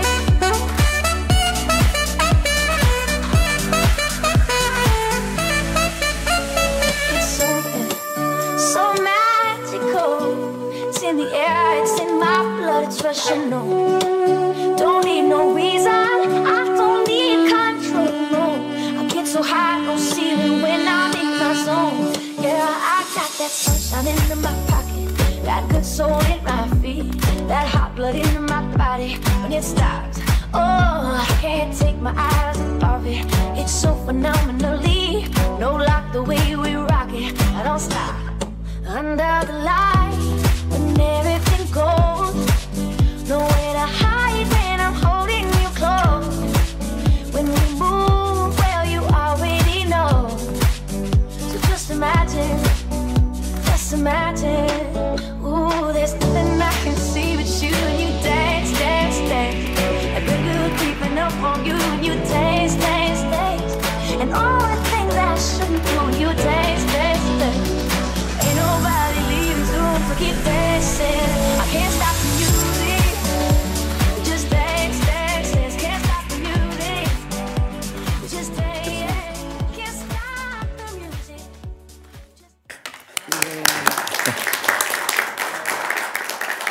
I don't know about you, but I was certainly tapping my feet to that. So this is the source of the term capital of cool, right? That's absolutely, Mr. Mayor. Thank you for that. That was actually a video that our team put together to give a quick overview of some of the services and things that the Bureau of Tourism and the Convention Center do here in Palm Springs to help strengthen our economy and to keep us as the capital of cool. I am Jamie Canfield. As we said earlier, I'm the Executive Director of the Convention Center and Bureau of Tourism. I'm going to turn this one off so we can lose the feedback. Mary Jo and I are excited to be here tonight to kind of share the results of the last year and some of the efforts that we've had. I'd also like to introduce Michael Kraus, who's, there he is in the second row. Michael is our Regional Vice President for SMG, overseeing, yeah, it's turned off. Oh, he oversees the Western region as well as our operations here in Palm Springs. So he will be here if you have any questions or anything for him about SMG as we move forward. Our teams at the Convention Center and Bureau of Tourism work closely with the city, our stakeholders, all of our other partners in the hospitality industry to bring economic prosperity through tourism, meetings, and conventions to Palm Springs. And together, we're reaching new heights. It's a very exciting time. Since 2009, transient occupancy tax collections in the city have more than doubled. As you can see on the chart, we went from $12.8 million in 2009 to over $29 million in 2017. This is an incredible amount of growth by any measure, and incredible for a city of our size. This growth has come across all lodging sectors, but has also benefited from the growth in the vacation rental industry, which now accounts for over $7 million annually in TOT.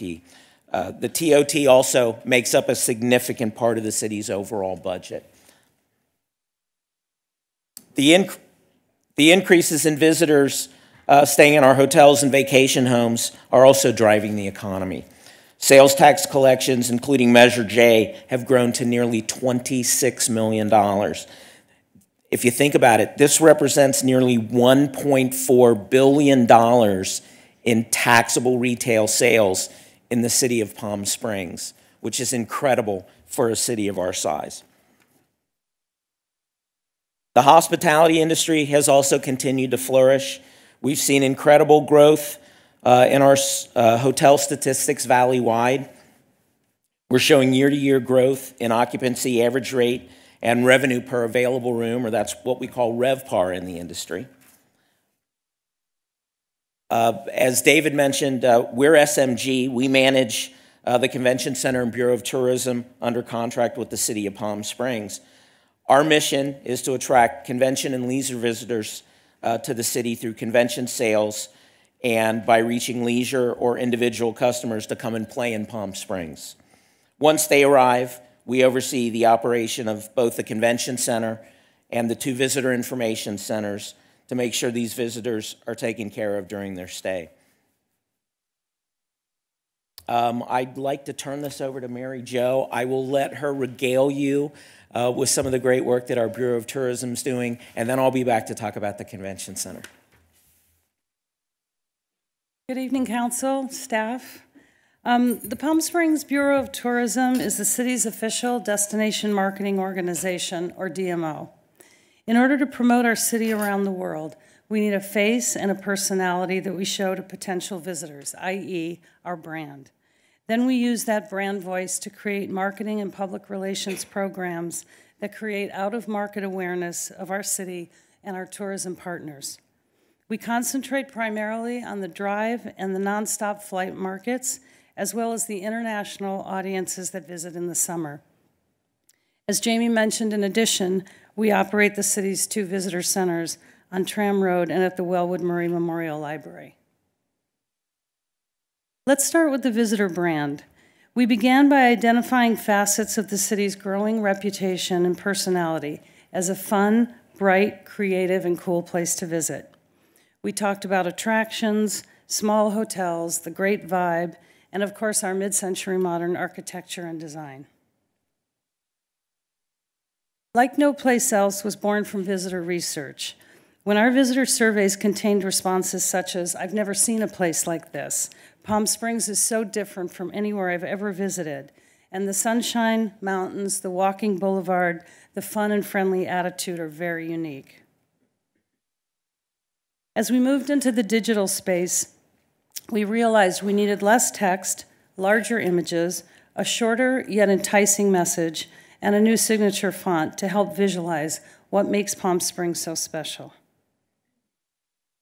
We continued developing sunny, easy, relaxing imagery for visitors who are both young and young at heart, while we worked to capture the city's emerging personality without seeming artificial or ad-like.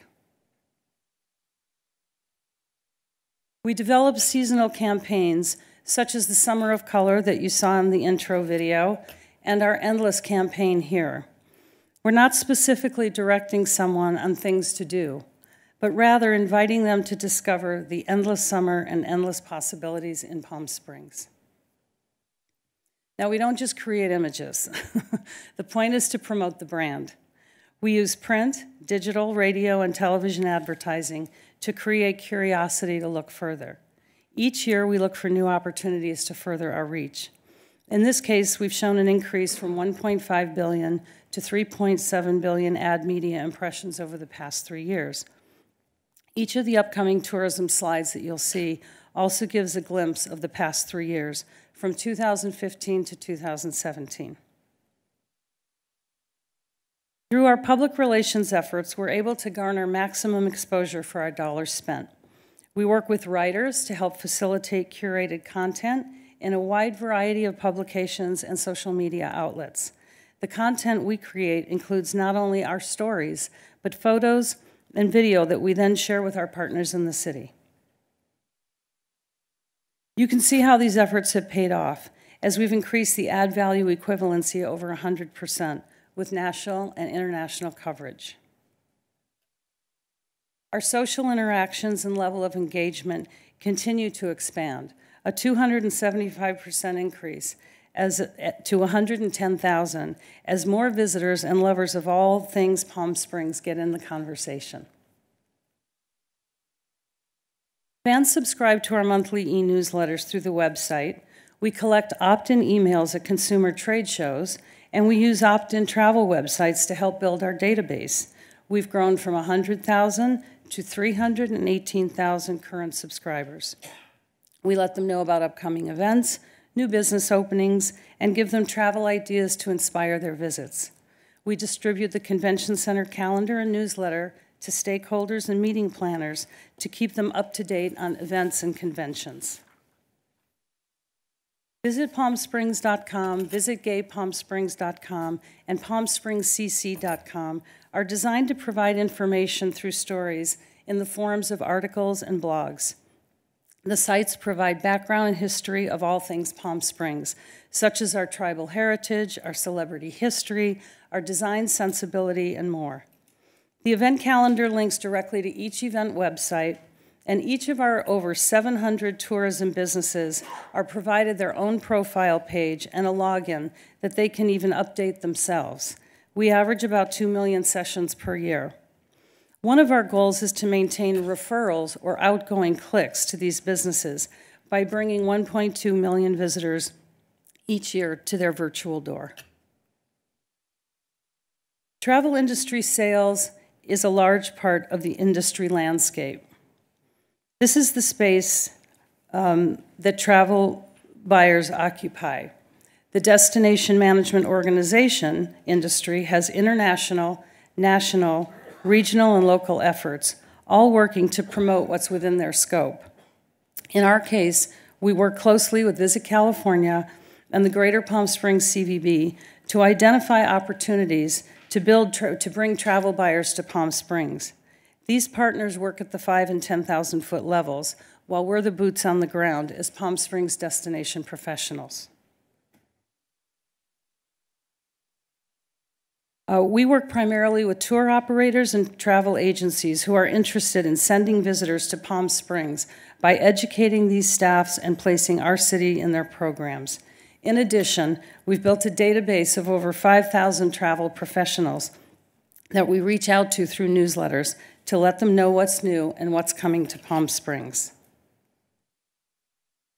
But we don't work in a vacuum, quite the contrary.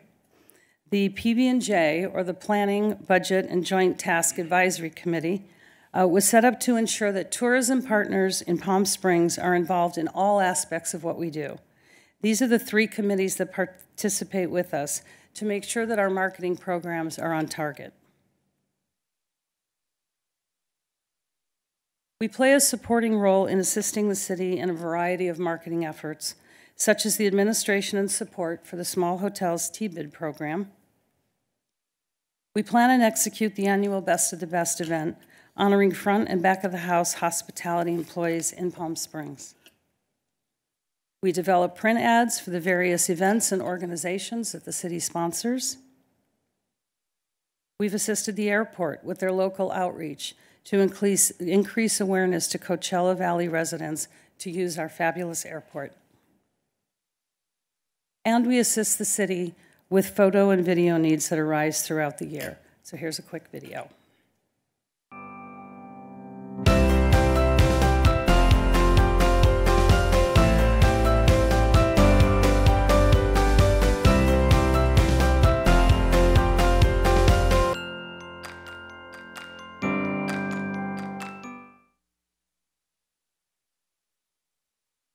With our city's growing reputation as the capital of cool, we continue to keep our brand up to date in reaching audiences that we can turn into visitors.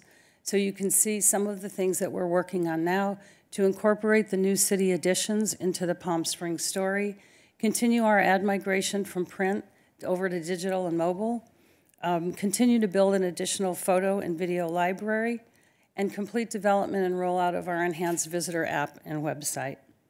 So as most of you know, many of those visitors will hopefully then become residents. So thank you for your time, and with that, I'd like to turn this back to Jamie. Thank you.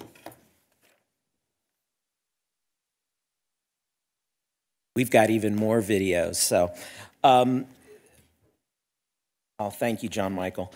I can't push buttons and talk and read at the same time, so you know, it's true. We've talked about it. There's an incredible amount of positive momentum in Palm Springs right now.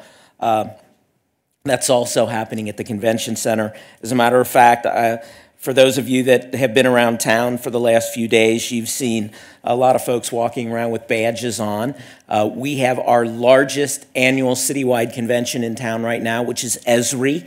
ESRI brings over 3,000 attendees to the city, generates over 8,000 room nights.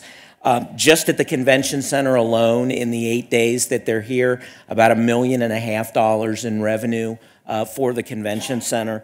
An extremely important event for the city. They're extremely excited. I meet with them every day, as you can imagine. They're extremely excited about what's happened in the city, the new downtown, the new hotel properties. They're excited to get the Dream Hotel built and opened, and the same with the Andaz. So they're looking to continue to grow with Palm Springs. So that's an exciting event for us. On to some of our results at the convention center. You should probably go back one. There you go. Thank you. The convention center team, working with our hotel partners and our CVB, have seen record-setting results. In 2017, we contracted groups for future years representing over 83,000 room nights in the city, which is a new record. 2018 is on pace to beat that record. We could, well, I shouldn't say it, but we could make 90,000 room nights this year. As a matter of fact, we've averaged over 75,000 annual room nights booked over the last 5 years, which is a 50% increase over what we were able to do the previous 5 years. We've also seen record increases in the actual room nights at the convention center. This is the natural occurrence that ties in with our booking success. The convention center generated over 75,000 room nights in 2017, which is also a record, which we're very excited about. Over the last 5 years, events at the center have generated an average of over 62,000 room nights annually, which again is a 28% increase over what we were able to do the previous 5 years. So we're seeing those trends continue and continue to be very positive. Customer service is one of our most important products. It's what keeps them coming back year after year and is the key to maintaining an excellent reputation with meeting planners. Our award-winning customer service continues to set us above our competition. Our customer service scores have averaged 97.6% over the last 5 years, with our year-to-date score this year of 98.2. That's on a 100% scale. So that means of all the questions, we're getting 5s, which are excellence, on 98.2% of the responses, which is incredible. A beautiful, well-maintained facility is also an important component for our competitive advantage. Our team administers a number of capital improvements and maintenance projects annually.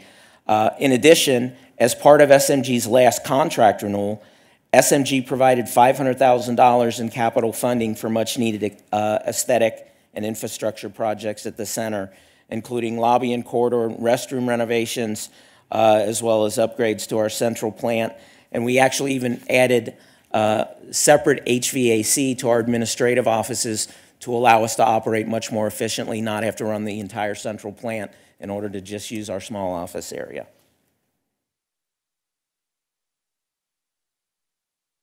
The future looks bright at the convention center, and the convention industry is very strong in the city. The booking successes we've had have prepared us well for the future. We currently have over 190,000 definite contracted room nights on the books for future years, some booked out as far as 2026. So these folks are contracted, they've paid deposits, and they've committed to come to Palm Springs. We've also got an additional 235,000 tentative room nights on the books for future years that we're working to close. And we work on those every day, not only with the meeting planners, but our hotel partners and our CVB partners.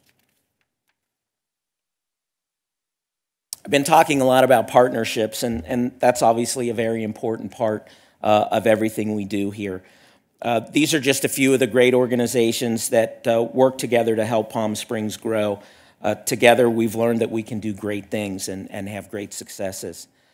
Now I'd like us to switch over to video again, and we'll run one of the television ads that our Bureau of Tourism has promoted or has produced to highlight the great things that folks can experience in Palm Springs. So roll the video. Hey now, take a step outside and seize the day now. Set aside your worries, it's okay now. The sun is here to stay. Blue skies, feel the wind beneath you as you fly by. Dancing on a cloud, it lifts you high, high, high. Your troubles blow away.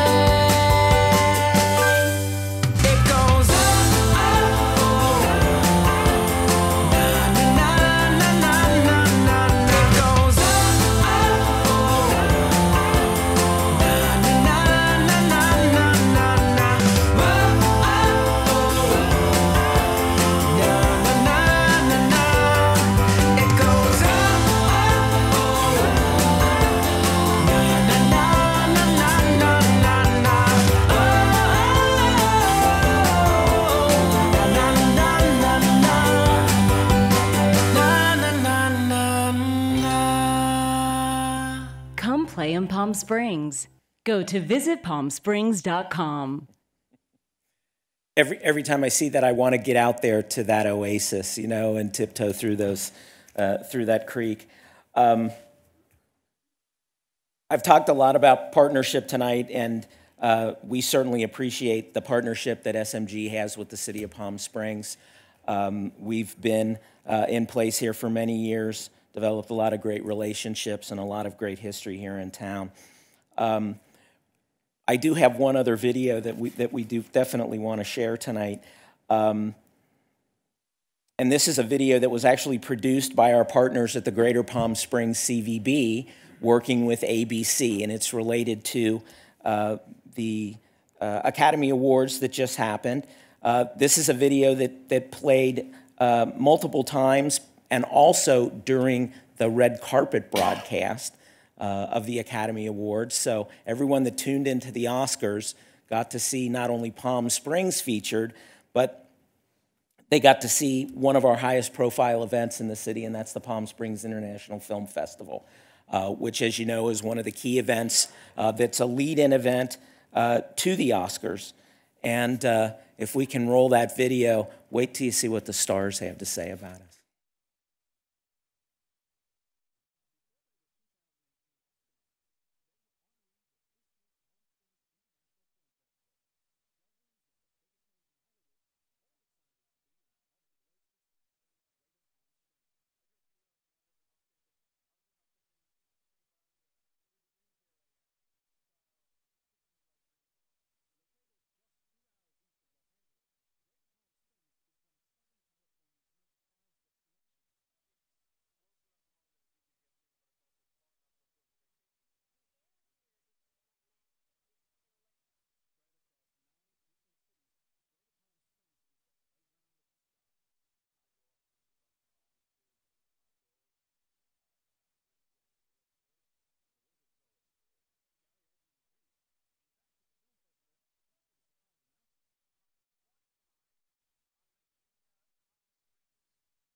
Outstanding. So that's it for our presentation and our videos. I hope you had a chance to kind of tap your snap your fingers a little bit. We're certainly available for any questions, including Michael Kraus. So if there's anything you need from us. Well, I would like to thank Jamie and Mary Jo I know you guys work hard on this all the time, and it was a great presentation. Thank you. And I do know that Councilmember Kors had a couple slides that you wanted to add on the tourism portion as well. Yeah. I can do them from here, right? You have them up. So, Aaron's looking. Yeah. Do we have those? And thank you both and your teams for such great work. And that's the majority of our tourism work. But there are some other things that are happening that outside of that we just wanted to share with the council and with the public. So, we covered the airport, but the one thing I wanted to share is that we've invested over $800,000 in incentive programs to get more airlines here, which is how we have 18 nonstop flights from Palm Springs to other cities. Two other partners I want to just mention. One is PS Resorts, which is the next slide. And PS Resorts is funded through a share of TOT on resort fees at major hotels and is split between the city and PS Resorts. And they've spent over $3 million promoting tourism, and the ESRI conference, which, as we heard, is bringing so much revenue to the city, was going to leave Palm Springs because they wanted to grow, and $30,000 a year from PS Resorts is what kept them here. I think for another 5 or 6 years, they're committed to be here. So, Jamie, how long are they now here? They're signed through 26. Right, 26. So that's our biggest piece of business and a ton of revenue to the city. Next slide, the Greater Palm Springs Convention and Visitors Bureau. Just want to point out that it's a $17 million annual budget. Our contribution as a city is $540,000. And while they represent the entire valley, every single ad you see says Palm Springs. And that's really beneficial for us. So we can go to the next slide. Just let folks know we're starting through the CVB I requested that they look into this, and they will be launching, hopefully this summer, a certified tourism ambassador training for frontline hospitality and other employees to learn about our brand. It's been very successful in other cities, so that'll be a new program that'll be coming through the CVB. Next slide are a couple things the city does. Our hotel incentive program, which split increases in TOT for 10 years with hotels that renovated, has already brought in $6.9 million in extra TOT to the city. So that's all new money as a result of that program that the city did. Next slide. The facade improvement program gave 24 grants to help bring facades into our retail spaces to make them more attractive. And the last slide is direct spending from vacation rental visitors is almost $200 million that comes directly into the city. The one thing that's not a slide is just the city, through our grant program, has also funded the Film Festival, Modernism Week, Pride, and Tour de Palm Springs, some of the biggest economic drivers for the city. And those are all parts of the pieces. But most of the work goes through the Convention Center and the Palm Springs Bureau of Tourism, who does such an amazing job. So thank you so much for all you and your teams do. Councilmember Middleton. Okay. I've had an opportunity over the last year, because of working very closely with Jamie and his team and the folks at the Greater Palm Springs Convention and Visitors Bureau on bringing the Neighborhoods USA Conference to Palm Springs, and that will be happening in May of 2019, when our city will be welcoming over 1,000 neighborhood and community activists from all over the United States. But that's given me a chance to really see the kind of cooperation that it takes to land a convention, and the kind of cooperation that we get from the folks at the Palm Springs Convention Center and the Bureau of Tourism. So I've now seen it at a very tactile level, and I'm impressed and I'm appreciative. And last thing, just generally, it is so neat to live in a town that draws this kind of attention and these number of visitors. And I'm constantly asked, what are we doing for residents? Well, some of this that we get through tourism makes the quality of life that we enjoy in this community so much greater than a sleepy little village of 45,000 people who do nothing but turn on the television every night could ever have. We are privileged to live here and to be able to share it with so many other people. I'd just like to comment on, a lot of these videos we're talking about the tourist and tourism, but what's really great is you go downtown and downtown is packed. And everywhere you look, you see friends and neighbors who live in Palm Springs who are in these new venues, these new shops, these new restaurants. People who live here are enjoying it. And I love it when people say, oh, you live in Palm Springs, you're so lucky. I always say, no, I'm not lucky to be living in Palm Springs for the past 17 years. I'm smart. I made the decision to live here. So I think we should all feel ourselves very smart to have made the choice to live here. And I'm really proud to watch these presentations to see what's going on. And Jeff, I'm surprised you didn't mention the convention center has all those new solar panels. Yeah, as a matter of fact, thank you for reminding me of that. While we're doing our largest citywide convention of the year, we're also in the process, a project that the city put together, installing well over 2,000 solar panels on the roof of the convention center, which will obviously make a lot of power and save a substantial amount of energy for the city. So that's very exciting as well. So see, we're not only pretty, we're also smart. So. Okay, Councilmember Holstage. Thank you. wonderful presentation, though it made me sad. It made me want to visit Palm Springs, even though I'm here.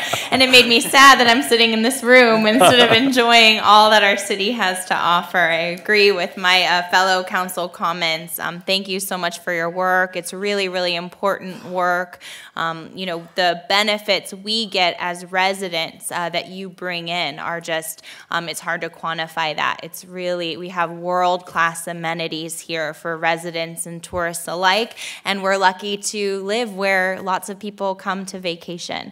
I just wanted to make a general comment.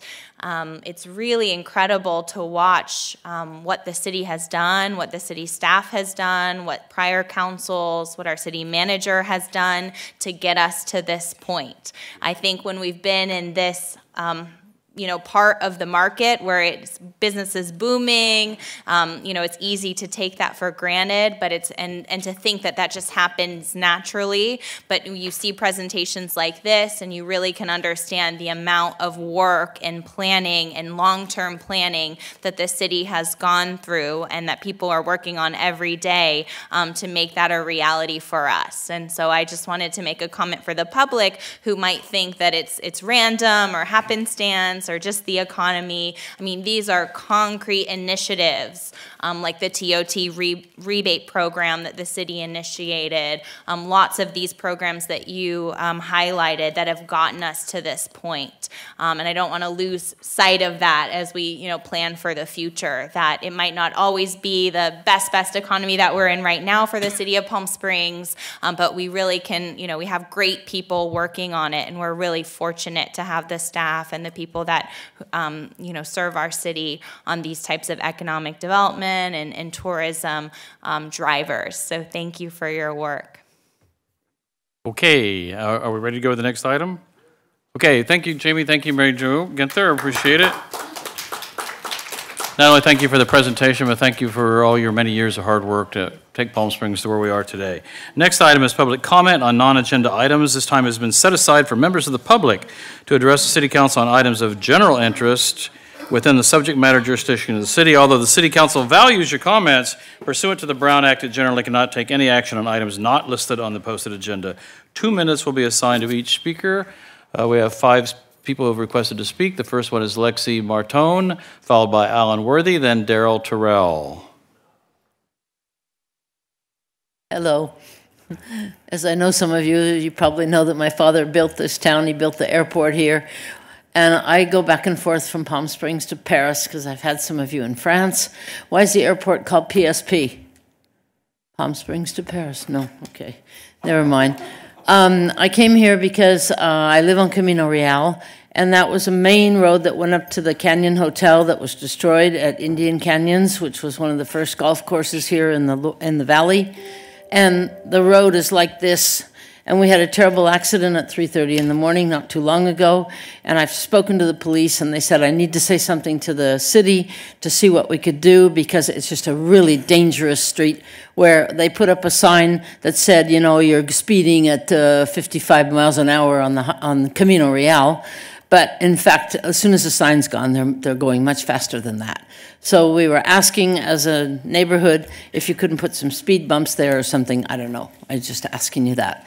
That was what I came here for. However, listening to what they were just saying, there's another reason I came to ask you, but I think it's to them I need to ask instead of to the city council. I spoke to the state of California because there's something that does not exist in California that exists in Europe, and that is a guide license, an official guide license in the city, a qualified guide, and I wanted to create it here in Palm Springs, starting as the first city in the United States to have official guides like we have in Europe. In every city in Europe, every country, you have an official guide license. And I just thought that would be a great idea. And I was going to go through, they told me to go through you, but in fact, maybe it was better to go through who was just speaking, no? I think. Anyway, I love this town. I've lived in France, and I want to come back to Palm Springs because it's just so much better here. Look at the weather. It's snowing in Paris today. Merci beaucoup, madame. Okay, next is Alan Worthy, followed by Daryl Terrell, and then Joe Galley. Joe Galley? No, I don't think so. So, wait a minute, I'm ticking away already and I haven't started. Wait. Back up the clock. Thank you. So listen, Mayor and Council, Admin, so the breaking news is that the City of Rancho Mirage has voted to table their yearly financial gift to Eisenhower until this situation is resolved with me. Their lawyers there made the same mistake that your prior lawyers made. They just created a conundrum that no one could get out of. Okay, so if I lose a motion, it doesn't mean I lost the lawsuit. And so the City of Rancho Mirage is living up to their ethics and their standards, and no hypocrisy over there. So you might want to take note. Now, all of this pontificating and glory and celebrating that we just saw from the tourists in the convention center and whatnot, we all feel that way about the city and the desert at large. But the one thing that's never mentioned, that's been off the chart per capita for years, and certainly since the first of the year, is crime. A record number of murders, burglaries, armed robbery, robbed at gunpoint, muggings in the street. The crime is off the chart. And let me tell you who's upset about it, because by and large, nobody in the town has ever been upset or concerned about what happened to me and my family. I've said that before, but let me tell you about one of the saddest moments I had this week, Mr. Mayor, at Goody's Cafe, where the guy who was on break with Desert Water was quite down and depressed. He and his wife live over in Demuth Park, and he brought it up, very upset about the amount of crime in the city, and too little is done about it. So let's stop being 1929 all the time, and let's do something about crime. It's ruined my life, okay? I love the Vanna White music. We know I'm really done. Thank you. Thank you, Mr. Worthy. Next speaker is Daryl Terrell, followed by Joe Galley, and then Mike Calderon.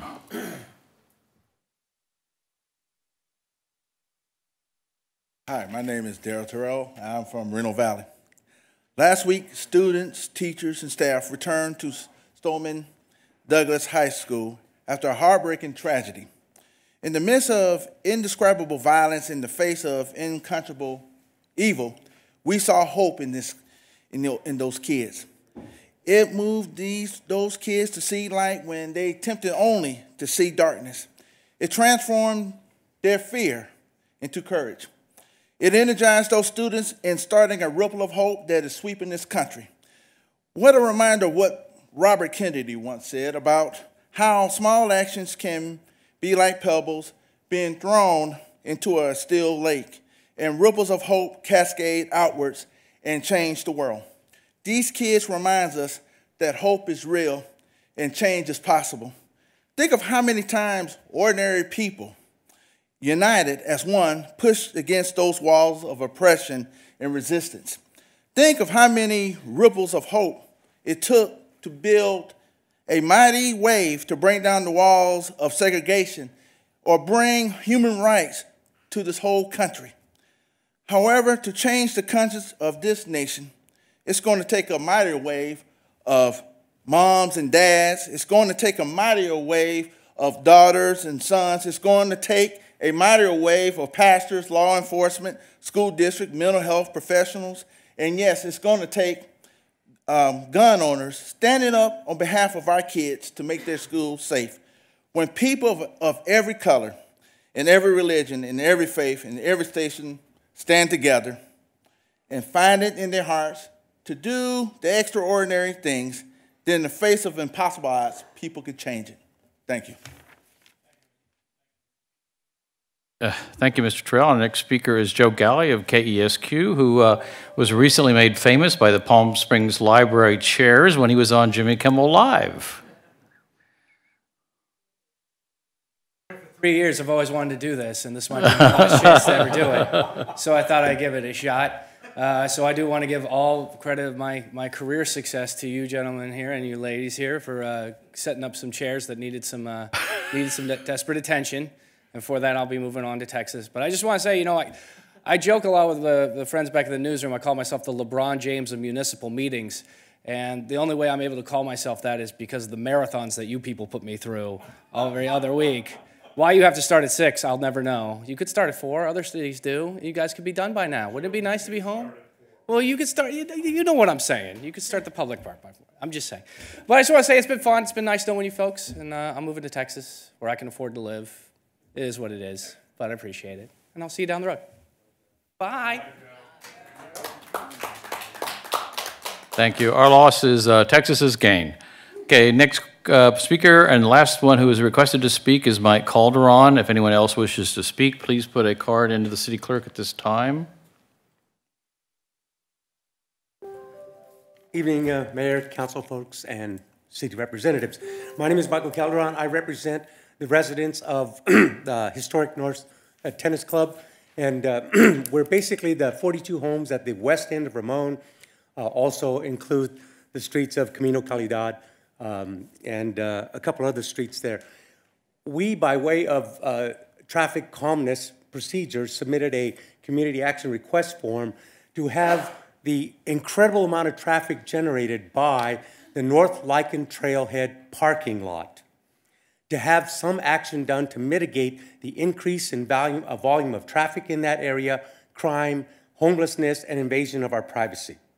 I submitted the form, we formed a committee, submitted the form, and as yet I've not received a formal reply, a written reply from the city. I only received a verbal reply from Tom Garcia, city traffic manager, saying simply that no action will be taken on your recommendation because the council has no appetite to restrict trailhead access.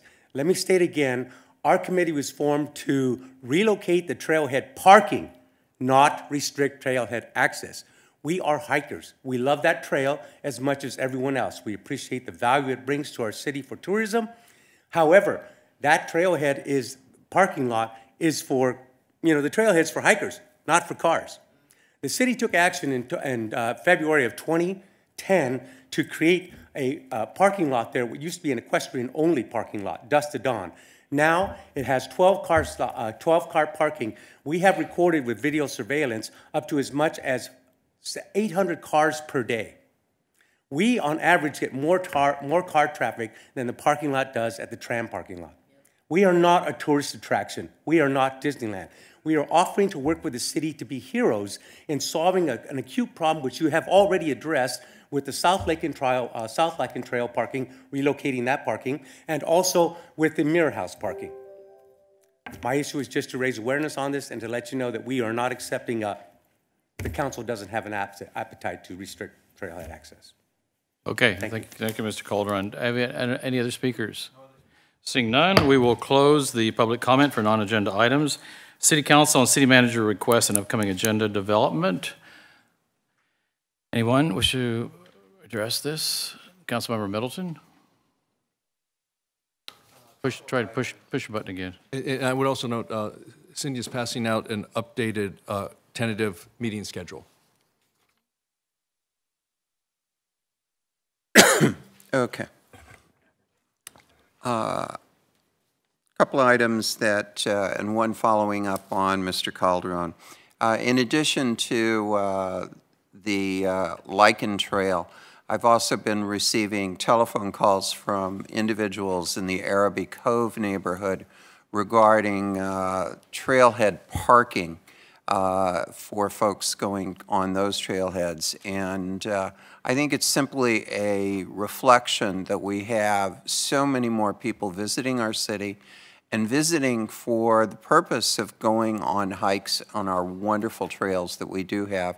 So I would like to ask staff to take a look at all of the trailhead parking that we have in Palm Springs and come back and give a report to us as to any recommendations they would have to improve the ability of individuals to park at those trailheads without disturbing inordinately the neighbors that live in the area. Secondly, we have a couple of meetings that I think we need to get rescheduled that I would like to see us identify 4th of July happens to fall on the first Wednesday, and I'm thinking we want to watch fireworks instead of be in here, although I know at times the fireworks in here are pretty good. Thank you for laughing. So if we could get a reschedule of that date, and I would also note that our 2nd September meeting is Yom Kippur, and while I'm not Jewish myself, I'm working on an honorary membership, and I know there are an awful lot of folks who are not going to be here on the 19th, and I'd like to get that rescheduled. And I believe also if we're working on schedules, we should look at the January 2nd, 2019 meeting. Yes. And lastly, with incredible sadness, I would like to ask that when we do adjourn this evening, that we adjourn in honor of all of our friend and the founder of the first gay bar on Arenas in Palm Springs, Mr. Dick Haskamp.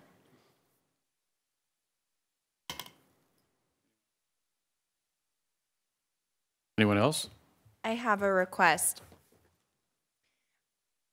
I'd like us to appoint, Mr. Mayor, an ad hoc committee for the library. Lisa and I are on a standing committee, and so we're not able to meet with any of the interested parties. And so I'm wondering if, like we did for homelessness, we could appoint an ad hoc committee just to meet with the impacted groups to hear from them. I'm sorry, impacted for what? With the library associated groups. The Friends, the Foundation, there's a number of them. So just so we can do that together as opposed to only being able to talk about it in our standing committees. And at this point, we're not able to both attend the board meetings unless their board meetings are public. So that way our standing committee will be much more effective. If the city attorney agrees that we can do that. The city attorney not only agrees, the city attorney would be grateful if you did. Please, thank you. Okay, so we're asking for... To make an appointment for an ad hoc committee related to of who? The library of Lisa and I. Okay, that's where I got confused. So, okay, you want to be the ad hoc committee also? Okay. Yes. Granted. Okay. Unless you want to trade. I wasn't a Jewish. Okay, Dr. Reddy, I noticed on the upcoming agenda items there, one everyone's waiting for with bated breath is the Walk of Stars, and we've been working on that for months. Could we get that on in the near future? Yes, Mayor.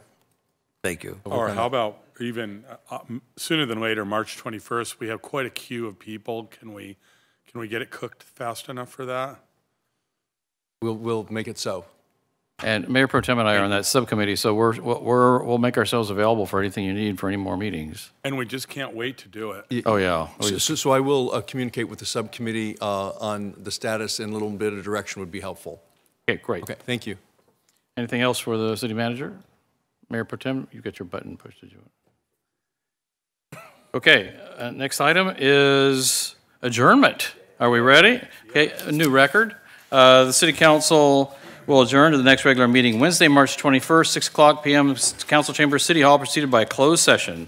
We are adjourned at time 8:40.